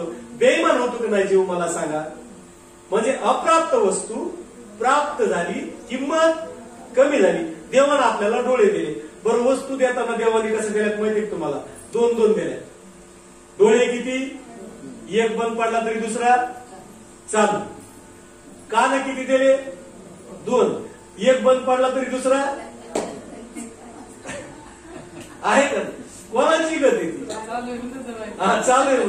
2 दिले का नाही? कारण एक गळाला तर दुसरा. देवाने देताना किती दिलं? 2 दिले. देवाने देताना आम्हाला 2 दिले. पाय किती दिले? एक पाय जर अपंग झाला तर कुबडी करून का होईना तुला चालता येईल, देवानं 2 दिले. लक्षात. अप्राप्त वस्तू प्राप्त झाली, किंमत कमी झाली. मग हे कुणाला कळत? डोळे कुणाला कळतील? आंधळ्याला. अजून सोपं करून सांगतो तुम्हाला. एखाद्या आंधळ्या माणसाजवळ जा आणि तुम्ही त्याला म्हणा, बाबा तुला जर पांडुरंगाला जर 2 डोळे दिले तर तू काय करशील? तो आंधळा रडून सांगेल, महाराज 2च काय, पण मला माझ्या पांडुरंगानं एक जरी डोळा दिला तरी मी त्या पांडुरंगाला डोळे भरून पाहण्याचा प्रयत्न करील. महाराज मी डोळे भरून पाहण्याचा प्रयत्न करील. अप्राप्त वस्तू प्राप्त झाली, आम्हाला किंमत कमी झाली. ज्याला नाही त्याला विचारा, तो रडून सांगेल. अपंग माणसाला जाऊन जवळ जाऊन विचारा की बाबा तुला पांडुरंगाला जर पाय दिले तर काय करशील? तो अपंग सांगेल, महाराज जर पांडुरंगानं मला एक जरी पाय दिला तर दुसऱ्या पायाची कुबडी करेल आणि पंढरीची वारी मी पूर्ण करेल. पंढरीची वारी मी पूर्ण करेल. ज्याला नाही त्याला विचारा, त्याला किंमत कळते. आम्हाला सगळं मिळालं ना, आम्हाला आम्हाला कशाचीच किंमत राहिली नाही, म्हणून आमची फजिती आहे. म्हणून हे जाणण्याचा प्रयत्न करा. भगवंताने आम्हाला दिलंय ना, आणि आम्हाला फुकट मिळालंय, म्हणून आम्हाला त्याची किंमत नाही. अरे कोण दिवस येईल कायसा, नाही देहाचा भरवसा. म्हणून आम्ही सावध झालं पाहिजे आणि नित्य चांगलं कर्म केलं पाहिजे. आणि चांगलं कर्म करण्यासाठी आम्हाला मानवाच्या जन्मापेक्षा दुसरं काही नाहीये. इथंच करावं लागतं आम्हाला. कोण म्हणतो व्यवहार करू नका? व्यवहार करा, संसार करा, तुमचं काम धंदा नोकरी सगळं करा. आणि वेळ जर शिल्लक असेल तर निश्चित परमार्थ करा. वेळ जर तुमच्याकडे शिल्लक नाही तर करू नका, हरकत नाही. नाहीतर उद्या लेकर बाळा उपाशी बोंबलत चालला पंढरीला, काही उपयोग नाही. आधी कुटुंबाची काळजी करा, घराचं बघा, आणि वेळ असेल तर मग जा. असा परमार्थ करू नका. म्हणून डोळे दिलेत आम्हाला कुणी? देवानं. तर डोळ्याचा उपयोग काय करायचा? डोळे तुम्ही घ्या रे सुख, पहा विठोबाचे मुख. मग विठोबाचं मुख पाहण्यासाठी आम्हाला देवानं डोळे दिलेले आहेत. मग डोळ्यानं देव हृदयात गेला पाहिजे. तुम्ही म्हणताल महाराज एखादं तरी उदाहरण सांगा ना. देव डोळ्यात पाहिल्यानंतर, देव डोळ्यानं पाहिल्यानंतर देव कुणाच्या मनात गेला का? एक तरी उदाहरण. तर तुमच्या नेहमीच्या ऐकण्यातलं उदाहरण देतो तुम्हाला. पाहिल्यानंतर देव हृदयात गेला. कुणाच्या? गोपिकांच्या. गोपिका आतुरतेनं वाट बघू लागल्या कृष्णाच्या जन्माची. कारण गोपिका म्हणू लागल्या माझा जन्मच कृष्णासाठी आहे, माझा जन्मच त्या देवासाठी आहे, त्या कृष्णासाठी माझा जन्म आहे. आतुरतेनं वाट बघू लागल्या सगळ्या गोपी. आणि कृष्णाचा जन्म कधी होतो? अखेर शेवटी तपश्चर्या फलीभूत झाली आणि श्रावण महिन्यामध्ये अष्टमी तिथीला गोपाल कृष्ण परमात्मा जन्माला आले आणि गोपिकांना कळालं. पाहिल्यानंतर देव कुणाच्या मनात बसला हे सांगतोय तुम्हाला बरं का.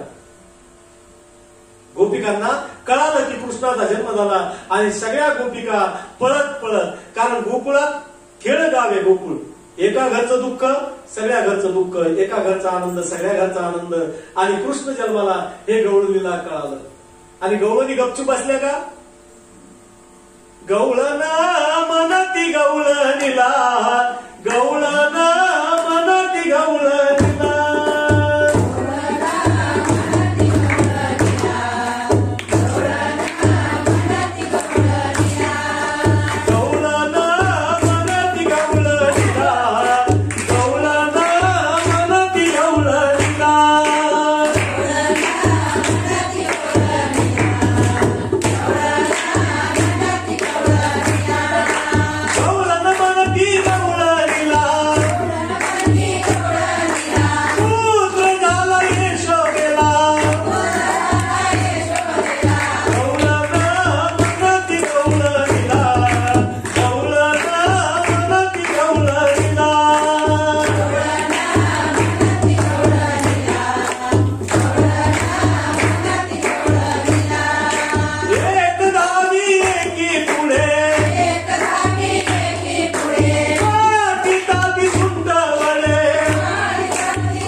पुत्र झाला यशोदेला, एक धावी एकी पुढे वाटिता ती सुंटवळी.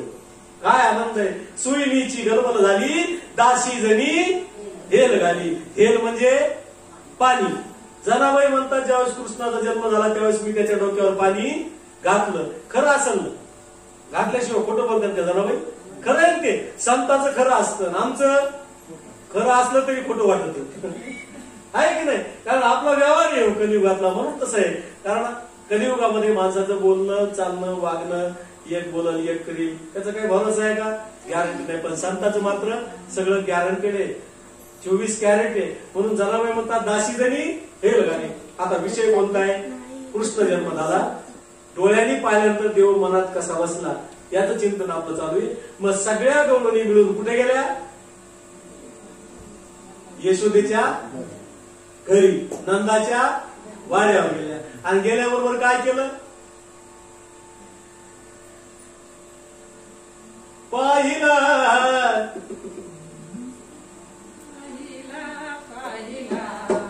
नंदाचा नंदन, पाहिला पाहिला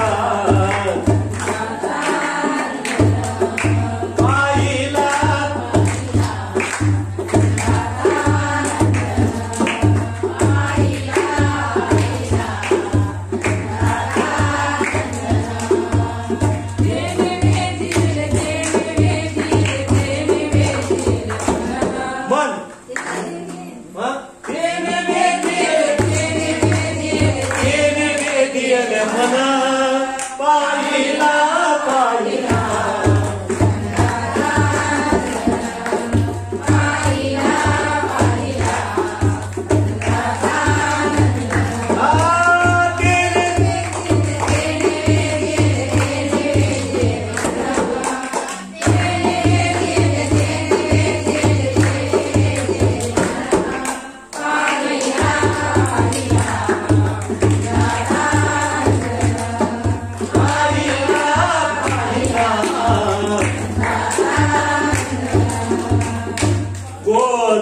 चारितो आनंद नाचतो, करी काला दही भात. आहे की नाही? त्याला पाहिला आम्ही. गवळणी काय म्हणतात? पाहिला नंदाचा नंदन. आता पुढचं चिंतन बघा. ते नैवेदियले, ते नैवेदियले, ते नैवेदियले काय मन. हा, पाहिल्यानंतर मनात बसला. आहे की नाही? म्हणून डोळ्यानं पाहावं लागतं. म्हणून डोळे जोपर्यंत चांगले तोपर्यंत पांडुरंगाला पाहून घ्या. ऑपरेशन सक्सेस होईल म्हणून काही गॅरंटी नाही. पण देवाला डोळे दिले, पांडुरंगाला पहा. आणि कानाने ऐकल्यानंतर देव कुणाच्या मनात बसला. आजचा विषय का? आजचा नाही, उद्याचा विषय. उद्या पण बघणार आहेत आपण. कानानं ऐकल्यानंतर देव कुणाच्या मनात बसला. पण आज वेगळं चिंतन आहे. म्हणून नैमिष अरण्याच्या ठिकाणी शौनकानं सुतांना प्रश्न विचारला, अशी कथा सांगा की जी ऐकल्यानंतर आमच्या हृदयामध्ये देव बसेल. म्हणून सुंदर कथा सांगितली सुतांनी. एके दिवशीचा प्रसंग आहे.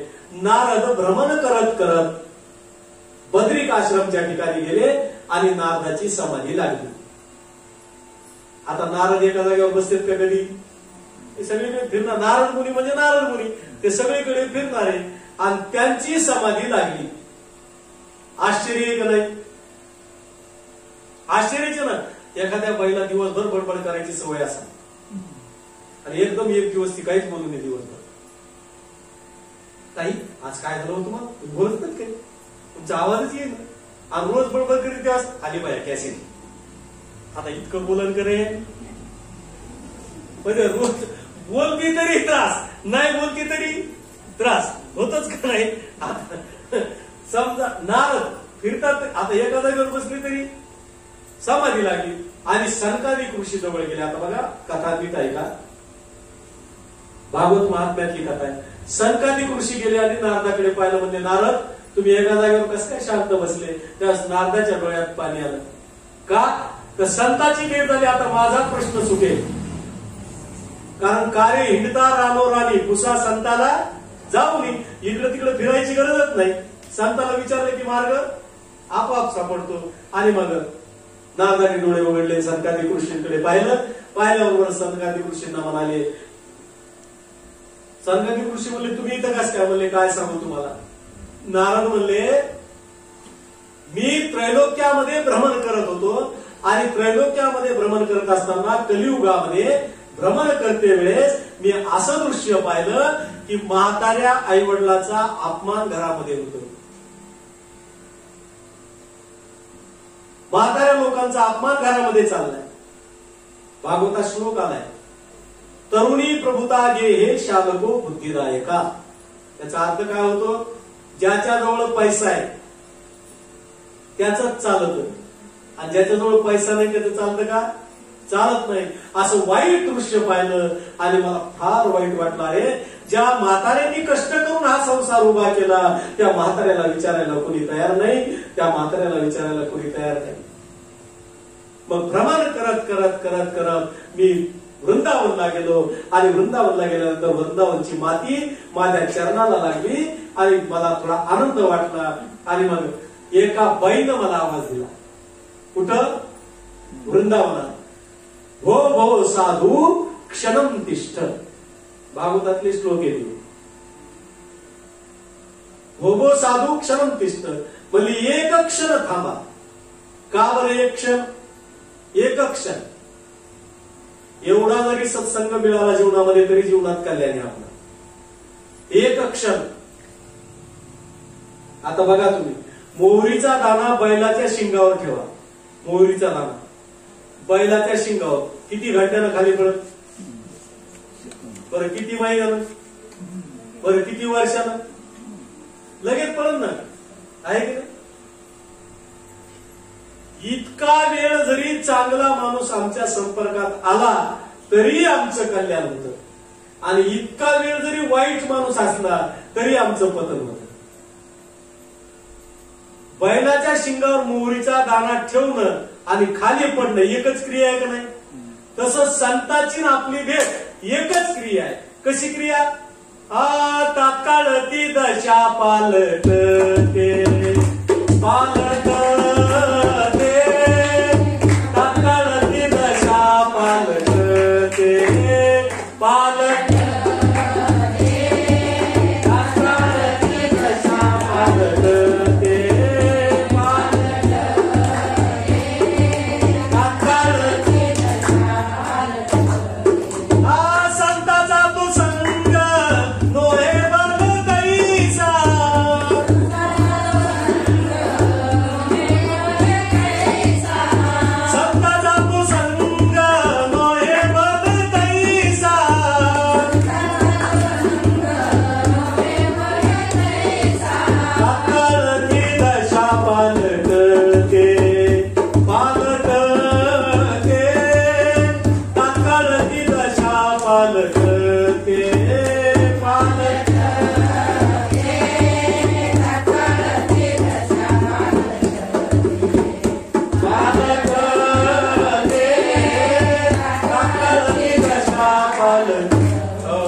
संताचा तो संग नोहे भल तैसा तात्काळ ती दशा. दशा म्हणजे अवस्था.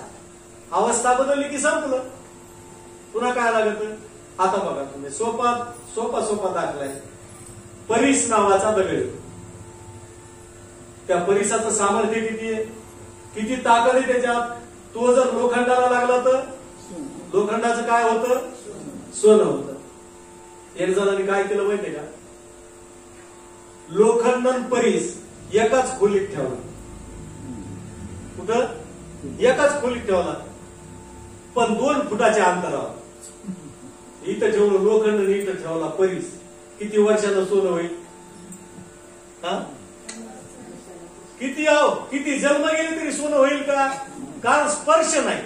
समजा एकाच खोलीत एकदम चिटकून ठेवले तर तात्काळ ती दशा पालटते. म्हणून काही काही लोक संतांच्या सोबत राहते पण अंगाला स्पर्श होऊ देत नाही. आलं का लक्षात? नाहीतर खूप जणांसोबत राहते पण शरीराला स्पर्श नको कुणाला. हो, उगा जर अंगात भूत संचारलं तर काय करायचं? साधू बरोबर राहून काय उपयोगी का? जर आमच्या शरीराला स्पर्शच नसेल तर मग काय उपयोगी? स्पर्श झाला पाहिजे. संतांचा स्पर्श जर आमच्या जीवनामध्ये झाला तर जीव कृतार्थ होत असतो. म्हणून त्या बाईनं सांगितलं, भो भो साधू क्षणम तिष्ठ. एक क्षण थांबा म्हणली ती बाई. कोण होती ती माहितीये का? ती होती भक्ती. नारदाला आश्चर्य वाटलं. नारद म्हणले, बाई तू कोण आहेस आणि हे 2 जण कोण आहेत? ती म्हणली, माझी लेकर आहेत म्हणली, माझे 2 मुलं आहेत म्हणली, म्हातारी झाली. नारद म्हणले, तू तर तरुण आहेस. म्हणले, हो ना नारदा, मी तरुणच आहे पण माझे मुलं म्हातारी झाले. म्हणले, यांचं नाव काय? म्हणले, एकाचं नाव भक्ती आहे, आपलं एकाचं नाव ज्ञान आहे आणि एकाचं नाव वैराग्य आहे. हे माझे 2 लेकर आहेत. आणि कलियुगात हे 2 कसे आहेत? तरुण आहेत का म्हातारे? ज्ञान वैराग्य. म्हातारीच नाही, कलियुग आहे. हे दोन म्हातारे झालीत म्हणली, कसंही करा म्हणली, मी म्हातारी झाले तरी चालन. भक्ती म्हणली मी म्हातारी झाले तरी चालन, पण या दोघांना तरुण करा. त्यावेळेस नारदाला शंका आली. नारद म्हणले तू आलीस कुठून? ते म्हणले उत्पन्न द्रविडासाहम वृद्धी कर्नाटके गतम क्वचिन क्वचिन महाराष्ट्रे गुजरे जीर्णताम गतः. माझा जन्म द्रविड देशामध्ये झाला. कर्नाटकात मी वाढले, महाराष्ट्रात मला काही ठिकाणी मान मिळाला आणि गुजरात मध्ये मी जीर्ण झाले. माझं नाव भक्ती आणि माझे दोन लेकर आहेत ज्ञान आणि वैराग्य. हे म्हातारे झाले तरी हे तरुण करा, मी म्हातारे झाले तरी चालेल. नारदानं खूप प्रयत्न केले, नाही अशातला भाग नाही, पण नारदाच्या काही ते तरुण व्हायच नाही. खूप प्रयत्न केले पण तरुण झाले नाही. नारदाला दुःख झालं. नारद म्हणले हिचा तर माझ्यावर विश्वास आहे, हिचा कोणावर विश्वास आहे? माझ्यावर. पण हे काही तरुण होईना, मग काय करू मी? नारदाला दुःख झालं. आकाशवाणीने सांगितलं सतसंग करा, मगच फरक पडेल. मग तुम्ही आलात ना, मग मला काही हरकत नाही. आता तुम्ही संत आलात, आपल्याला काय सत्संग करायचा सांगा. त्यावर संकादिक ऋषीने सांगितलं आपण भागवताची कथा करू, कारण भागवतात ताकद आहे ना. भक्ती पाहिजे असेल तर भक्ती मिळेल, ज्ञान पाहिजे तर ज्ञान मिळेल, आणि वैराग्य पाहिजे तर वैराग्य मिळेल. तिने पाहिजे एनी चॉईस, आपल्याला जे पाहिजे ते मिळेल, जे पाहिजे ते मिळेल ना, ही ताकद आहे. म्हणजे मग भागवत करायचं कुठे? भागवत करणं इतकं सोपं आहे? भागवत करणं सगळ्यात अवघड आहे. कारण आता 22-25 वर्ष झाले मी फिरतो, लोकांचे अनुभव चांगले आहेत आम्हाला. त्यावेळेस आमच्याकडे तारीख घ्यायला येतात ना लोक. आता तरी मोबाईलवर झालं सगळं, त्याचं पहिलं गाड्या करून यायची. आता या 4-5 वर्षात मोबाईलवर झालं. मग लोक आले की पहिला प्रश्न विचारायचे, महाराज या तारखेला आपल्याला भागवत करायचं. काय हरकत नाही. आमच्याकडे तारखा शिल्लक आहेत का पाहायच्या, त्यात शिल्लक तारखेतली मग हो जमतंय, काय हरकत नाही, ठीक आहे, सगळं ठरत. म्हणले महाराज तुमची लक्षणं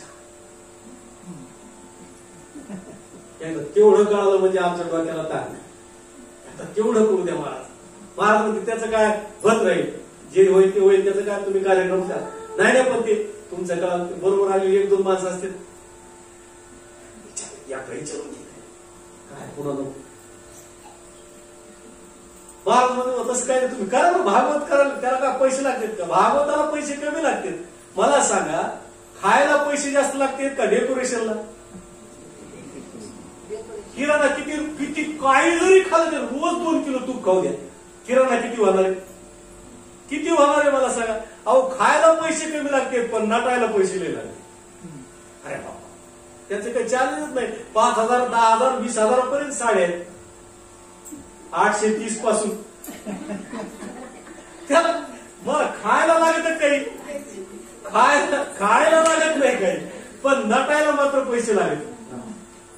राहायला का झोपड्यात तर राहता येतं, बंगल्यातही राहता येतं, म्हणजे आवश्यक गोष्टीला पैसा लागत नाही. भागवताला पैसा लागत नाही तुम्हाला सांगतो, पण बाकीच्या गोष्टीत पंक्ती आहे, डेकोरेशन आहे, मंडप आहे, माईक सिस्टीम आहे, तिथं काय कमी खर्च असतो का?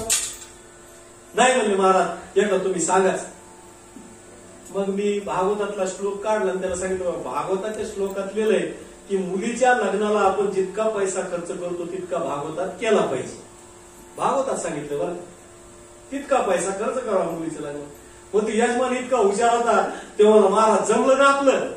ते म्हणलं कसं काय झालं, म्हणलं आपलं भागवत, म्हणलं तुम्ही घ्या, म्हणलं सुपारी नारळ घ्या, झालं म्हणलं आपलं भागवत. ते म्हणलं कसं काय? ते म्हणलं दिवाळीच्या नंतर तुळशीला आपण मुलगी मानतो ना. ते म्हणलं हो, मग तुळशीच्या लग्नात जितका खर्च करतो तितकं तुमचं भागवत. भागवत करणं इतकं सोपं आहे का? नारद म्हणले भागवत करायचं, पण कुठं करायचं? म्हणले मग हरिद्वारच्या ठिकाणी भागवत करू. आता गंमत बघा, भक्ती ज्ञान वैराग्य कुठे आहे? वृंदावनात. नारद मुनी कुठे आहे? बद्रिक आश्रमला. आणि भागवत कुठं करायचंय? हरिद्वारला. काहीतरी मेळ आहे का? अजिबात मेळ नाही ना. भक्ती ज्ञान वैराग्य वृंदावनात, नारद मुनी बद्रिक आश्रमला, भागवत हरिद्वारला. आता थोडस चिंतन बघा, हरिद्वार म्हणजे काय? हरिद्वार म्हणजे आमचं शरीरच. इथं आनंद नावाचा घाट आहे, म्हणजे मनातून भागवत ऐकायचे. आणि याचं थोडस अजून एक कारण सांगतो तुम्हाला. वृंदावन, हरिद्वार आणि बद्रीनाथ. बद्रीनाथ पासून 250 किलोमीटर अलीकडे वृंदावन आहे, हरिद्वार आहे. आणि वृंदावन पासून 250 किलोमीटर पुढे हरिद्वार आहे. वृंदावनच्या बद्रीनाथच्या मध्यभागी काय? हरिद्वार आहे. वृंदावन पासून आणि बद्रिकाश्रम पासून वरून खाली यायचं, इकडून पुढे जायचं, हरिद्वार आहे. आता थोडस चिंतन करा, आपल्या जीवाच्या देहाच्या अवस्था किती आहे?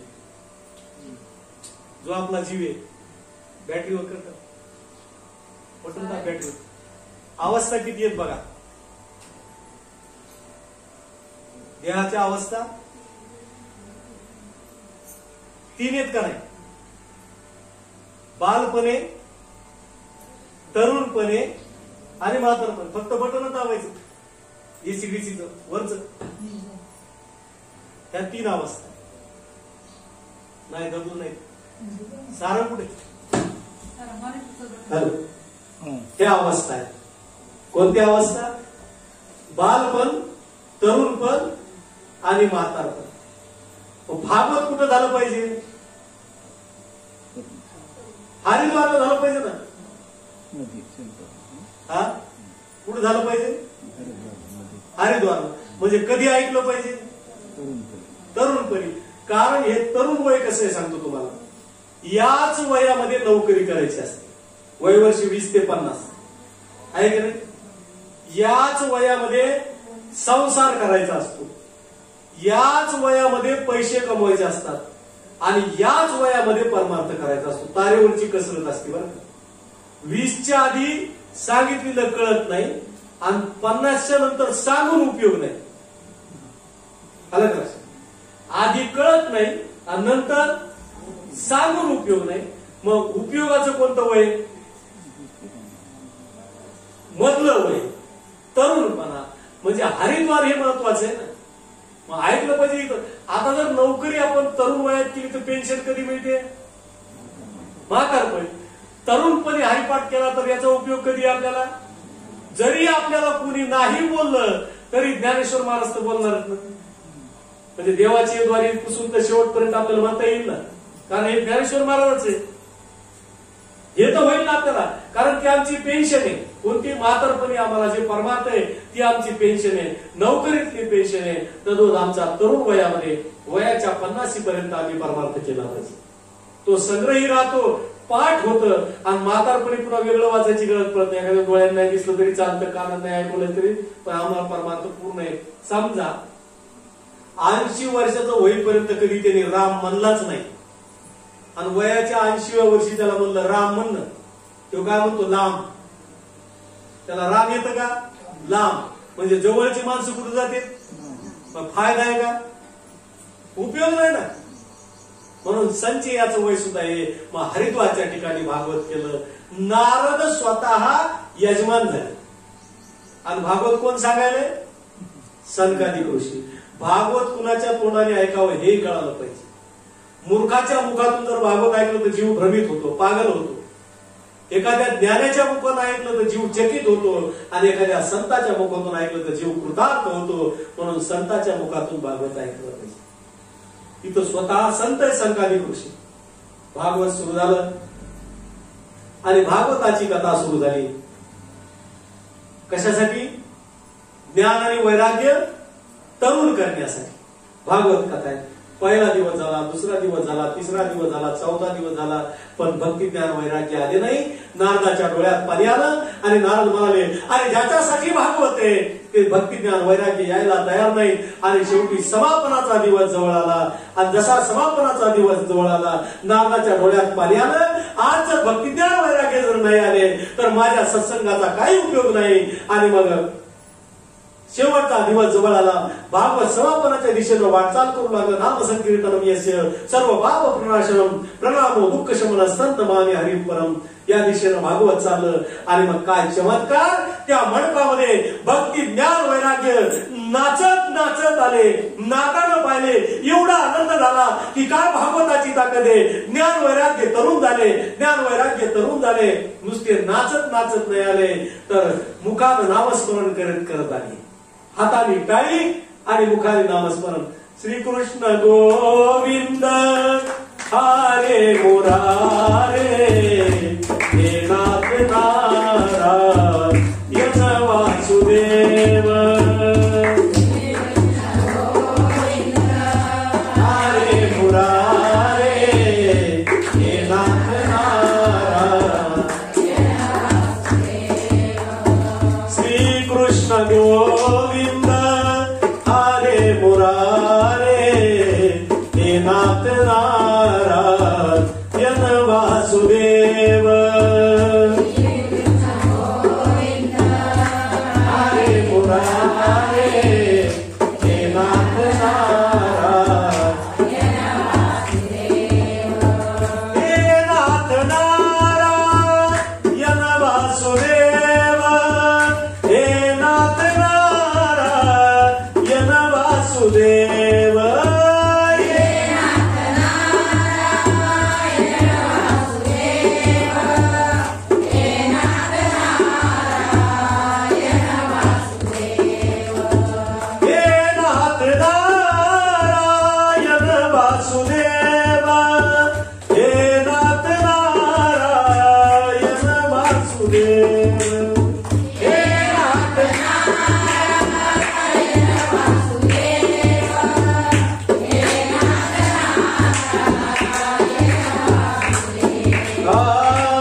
कृष्ण गोविंद हरे मुरारे, हे नाथ नारायण वासुदेव.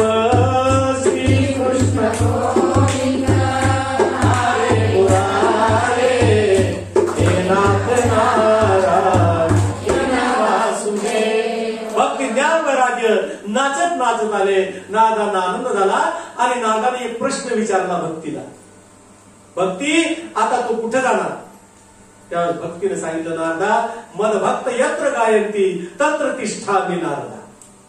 जे भक्त माझे भजन करणार त्यांच्या हृदयामध्ये मी राहणार आहे, मी कुठेच जाणार नाही. नारदाला आनंद झाला, ज्ञान आणि वैराग्य तरुण झाले. आता थोडस 5 मिनिटाचं चिंतन ऐकून आजच्या दिवसाची कथा आपण इथं थांबूया. आज पहिला दिवस आहे म्हणून जास्त वेळ तुमचा घेत नाही. बरोबर 4:15 वाजता आपण आरती करूया. उद्या वेळेवर, म्हणजे उद्या काही बाकीची पूजा नाही, काही नाही, आलं की आरती सुरू होणार. आणि ज्यांना आरती करायची इच्छा असेल, भागवताची सेवा, घरून तुम्ही आरतीचं ताट तयार करून आणू शकता. ज्यांना भागवत झाल्यावर काही इथल्याही तो प्रसाद वाटायचा असेल, तो सुद्धा ज्याची इच्छा असेल ठरवून त्यांनी आणता येतं, तसं काही नाही. म्हणून ज्याला जशी सेवा करता येईल त्यांनी तशी भागवताची सेवा करायची. 5 मिनिटाचं चिंतन या कथेचं. ज्ञान आणि वैराग्य तरुण झाले. पहिल्या दिवशीची कथा भक्ती ज्ञान वैराग्याची असते आणि गोकर्णाचा अध्याय शेवटच्या दिवशी आपल्याला बघायचा. कारण ही गोकर्णानं सांगितलेली कथा आहे धुंदुकारीला मुक्त होण्यासाठी, म्हणून त्याचा अध्याय गुरुपौर्णिमेच्या दिवशी आपल्याला बघायचा आहे. तर उद्या बरोबर 2 वाजता. तर ज्ञान आणि वैराग्य. आता थोडस चिंतन असं सांगितलंय की कलियुगामध्ये ज्ञान मिळवणं अवघड नाही. कलियुगामध्ये ज्ञान मिळवणं अवघड नाही, पण ज्ञान पचवणं अवघड आहे. पैसा कमवणं अवघड नाही, पण पैसा टिकवणं अवघड आहे. त्यात कमवणारे किती कमवतात, पण टिकवता येत. पैसा कमवताही आला पाहिजे आणि टिकलाही पाहिजे.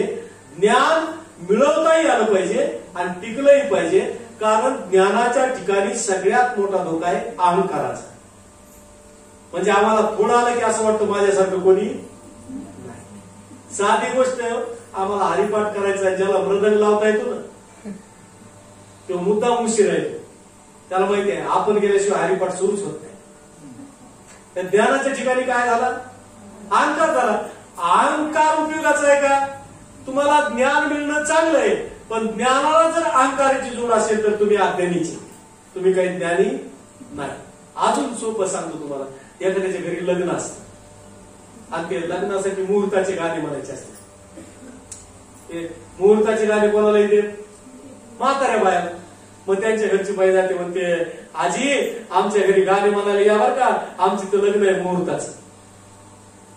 मग ती म्हातारी म्हणती मुद्दाम उशीर नाही, अर्धा घंटा उशीर का? तिला माहिती आपण गेल्याशिवाय काय मुहूर्त. ज्ञानाच्या ठिकाणी अहंकार. तुम्हाला येतं ना, तर तुम्ही सगळ्याच्या आधी जाऊन बसलं पाहिजे. भागवताचा सुद्धा नियम आहे, कीर्तनाचा नियम आहे.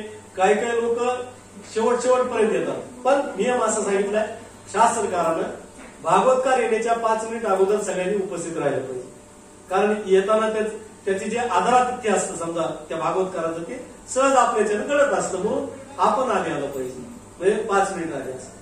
पण ज्ञानाच्या ठिकाणी कसं असतं, अहंकार असतो. म्हणजे आम्हाला थोडं आलं की असं वाटतं माझ्याशिवाय कोणी नाही. पेटी वाजवणारा सुद्धा मला पेटी वाजवते नाही, माझ्यासारखा कोणी नाही. का उपयोगी? अरे तुला येतं ना. अहंकार होणं म्हणजेच पद्धती. आलं का लक्षात? येत असलं तरी दाखवायचं नाही. याला सगळ्याला घेऊन सांभाळलं पाहिजे. ज्ञानाच्या ठिकाणी अहंकार असतो, म्हणून खूप मोठा धोका आहे अहंकाराचा. म्हणून कलियुगामध्ये ज्ञान शक्य नाही. आता वैराग्य बघा, वैराग्य टिकत का? कोणाचं टिकत नाही. सांगणाराचं टिकत नाही ना, ऐकणाराचं टिकलंच नाही ना. सांगणाराचं टिकलं का? मला सांगा, किती वेळा म्हणलं बामणानं सावधान?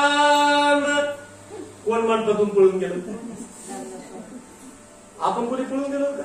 उलट आपल्याला किती गडबड ठेवू, मधला पडदा असं वाकू वाकू. अरे हा इतकी काय गडबड आहे की नाही? पडद्याला आपण तुमचं सांगत नाही, मी वाकू वाकू पाहतो. लग्ना दिवशी इतका आनंद. वैराग्य आलं का? येत नाही. सांगायचं मतलब वैराग्य येतं का? आणि ज्याला आलं ते पळून गेला. एकच जण पळाला फक्त महाराष्ट्रात. कोण? रामदास स्वामी. ते काही पुन्हा वापस आले नाही. ते वैराग्य खरं. आमचं वैराग्य म्हणजे क्षणिक वैराग्य. कसं वैराग्य? स्मशान वैराग्य. उगं मसन वाटत गेल्यावर आपल्याला वाटतं बाबा माणसाचं काही खरं नाही. तिथं कुठं? मसन वाटत. घरी येऊन पाय धुतले की मोकळा पाहिल्यासारखा. काही फरक आहे का? अजून सांगतो तुम्हाला, उगं दोघीच घरी असं सासू सोनाचे भांडण व्हावं, दोघीच घरी असं तिसरं कोणी नसावं, भांडण व्हावं. म्हातारी म्हणते सारखं सारखं भांडायले, मी चालले पंढरपूरला आणि शिंगणापूरला. आता दोघीच घरी असते, तिला वाटतं बरं झालं गेली तर ती म्हणते टाक. म्हातारी म्हणतो बाया उगच म्हणले बाय, इथं आडवी नाही आपल्याला, पण तिसरं कोणी नाही ना अडवायला. ती दुसऱ्यांदा म्हणते हे पहिल्यासारखे भांडण नाही, हे भांडणं खरे, मी जर पंढरपूरला आणि शिंगणापूरला गेले तर वापस येणार नाही. ती म्हणती बाय बाय. मग म्हातारी वाटतं आडवायला कोणीच नाही ना आता. मग पिशवी घेणार, त्याच्यात बळच हारीपाठ कोंबणार, माळ कोंबणार, तन करीत आता निघाईल. माग पाठी सून काही पाहिजे. ती गेली किचन मध्ये, दाराजवळ आली की खेळायला गेलेला नातू येतो. नातू आला की म्हणतो आजी व्हेअर आर यू गोईंग? तो पिवळ्या गाडी शिकायला जात असतो इंग्लिश स्कूलला. तो म्हणतो आजी व्हेअर आर यू गोईंग? म्हातारी म्हणती एवढीच संधी, ही जर संधी गेली तर पंढरपूरला शिंगणापूरला जावं. ती नातवाला जवळ घेतली, छाती जवळ म्हणती मला कुठं नाही रे, तूच माझं पंढरपूर, तूच माझं शिंगणापूर. सुनबाई हळूच पाहती. वैरागी टिकलं का? आलत का? आलत, पण टिकलं का? याला क्षणिक वैरागी म्हणतात. म्हणून कलियुगामध्ये ज्ञान पचवणं अवघड आहे आणि वैरागी टिकत नाही. म्हणून काय करा म्हणून सांगितलं आम्हाला? सोपं सांगितलं, भक्ती करा. सांगड बांधारे भक्तीची, सांगड बांधारे भक्तीची, सांगड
बांधा रे भक्तीची सागर बांधा रे भक्तीची सागर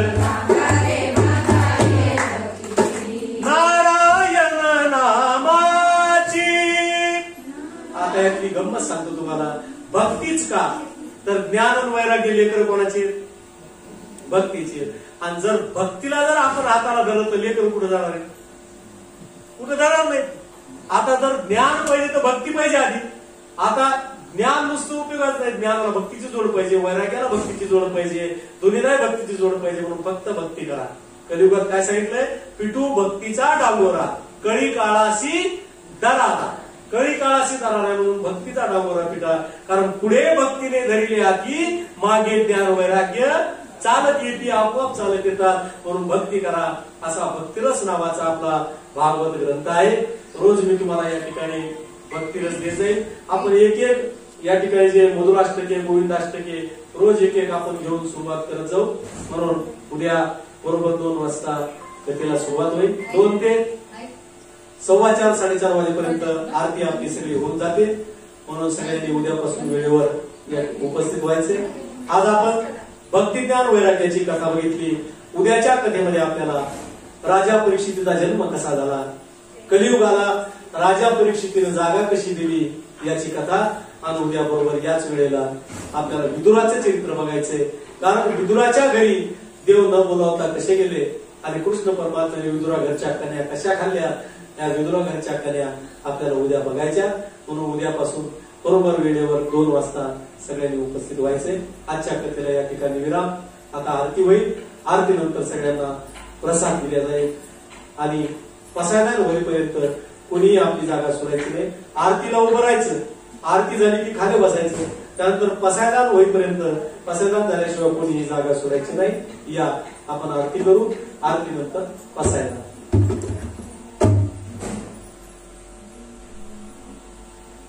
वाजले 4 नाही अजून. 4:23.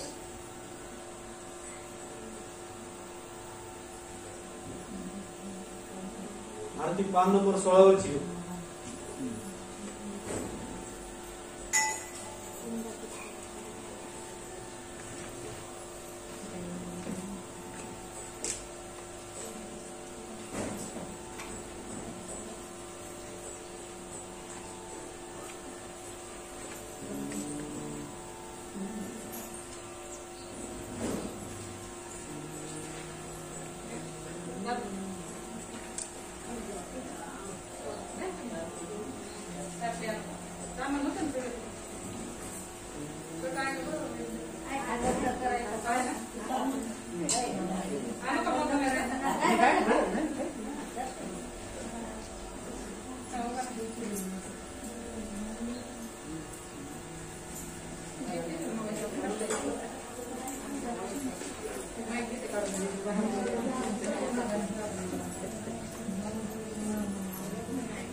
मंगलम भगवान विष्णु मंगलम गरुडध्वजा मंगलम पुंडरीकाक्षो मंगलाय तनो हरि अस्तु श्री मंगलानि भवन्तु जय हो जय श्री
भवानी सैतं नमामि सेवन्तिका पुरजं भगवानलाजे पुण्याकजाति करवीर रसाल पुष्पे बिल्वप्रदानं प्रसीद मञ्जरीमि त्वां पूजयामि जगदीश्वर मे प्रसीद गोपाल कृष्ण भगवान की जय। श्री राधे जय राधे जय श्री कृष्ण बोलो जय राधे श्री राधे जय राधे जय श्री कृष्ण बोलो जय राधे जय श्री कृष्ण बोलो जय राधे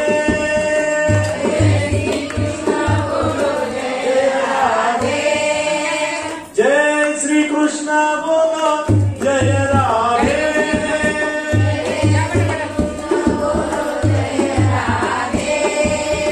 श्री राधे जय राधे जय श्री कृष्ण बोलो जय राधे श्री राधे जय राधे जय श्री कृष्ण बोलो जय राधे आता विश्वात्मके देवे येने भाग्यज्ञ तोषावे दोषोनि मज द्यावे पसाय दाने जे घरांची व्यंकटी साडो दया सत्कर्मी रतिवाडो होता परस्परे लढो मैत्र जीवाचे दुरितांचे धीरजाओ विश्वस्वधर्म सूर्य पाहो जो जेवाची लभोगे भाओ वर्षत सकळ मंगळी ईश्वर विश्वाची मागणी भगवंत भूमो मंडळी भेटतो चला कल्पतरूचे आगमन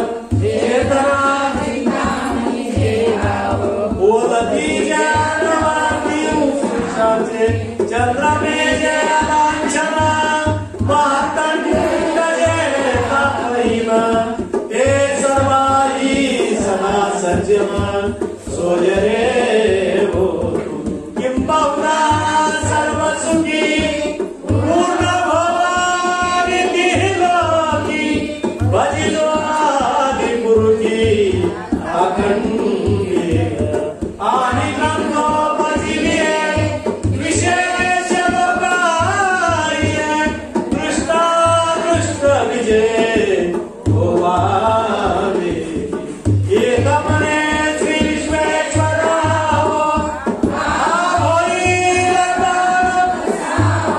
ये बरे ज्ञानदेव सुखिया झाला येणे बरे ज्ञानदेव सुखिया झाला येणे बरे ज्ञानदेव सुखिया झाला जय जय विठ्ठल कुमारी जय जय जय जय विठ्ठल कुमारी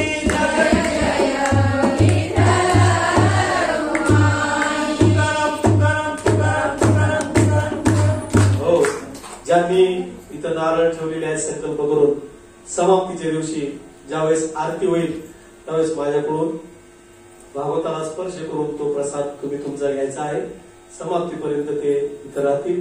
आणि दुसरी सूचना अशी की 6 ते 7 हरिपाठ आहे कंपल्सरी नाही कोणी यावं असं ज्याला वेळ आहे तरी या नसला वेळ तरी आम्ही घरातले घरात हरिपाठ करणार आहोत 6 ते 7 या वेळेमध्ये हरिपाठ घ्यायचा आहे ज्यांना शक्य आहे त्यांनी या ज्यांना शक्य नाही कामाच्या गडबडीवाल्याला काही हरकत नाही उद्या बरोबर 2 वाजता तर तिला सुरुवात होईल आणि चालू झाल्यानंतर तिकडचं दार उघडं ठेवते म्हणजे तुम्हाला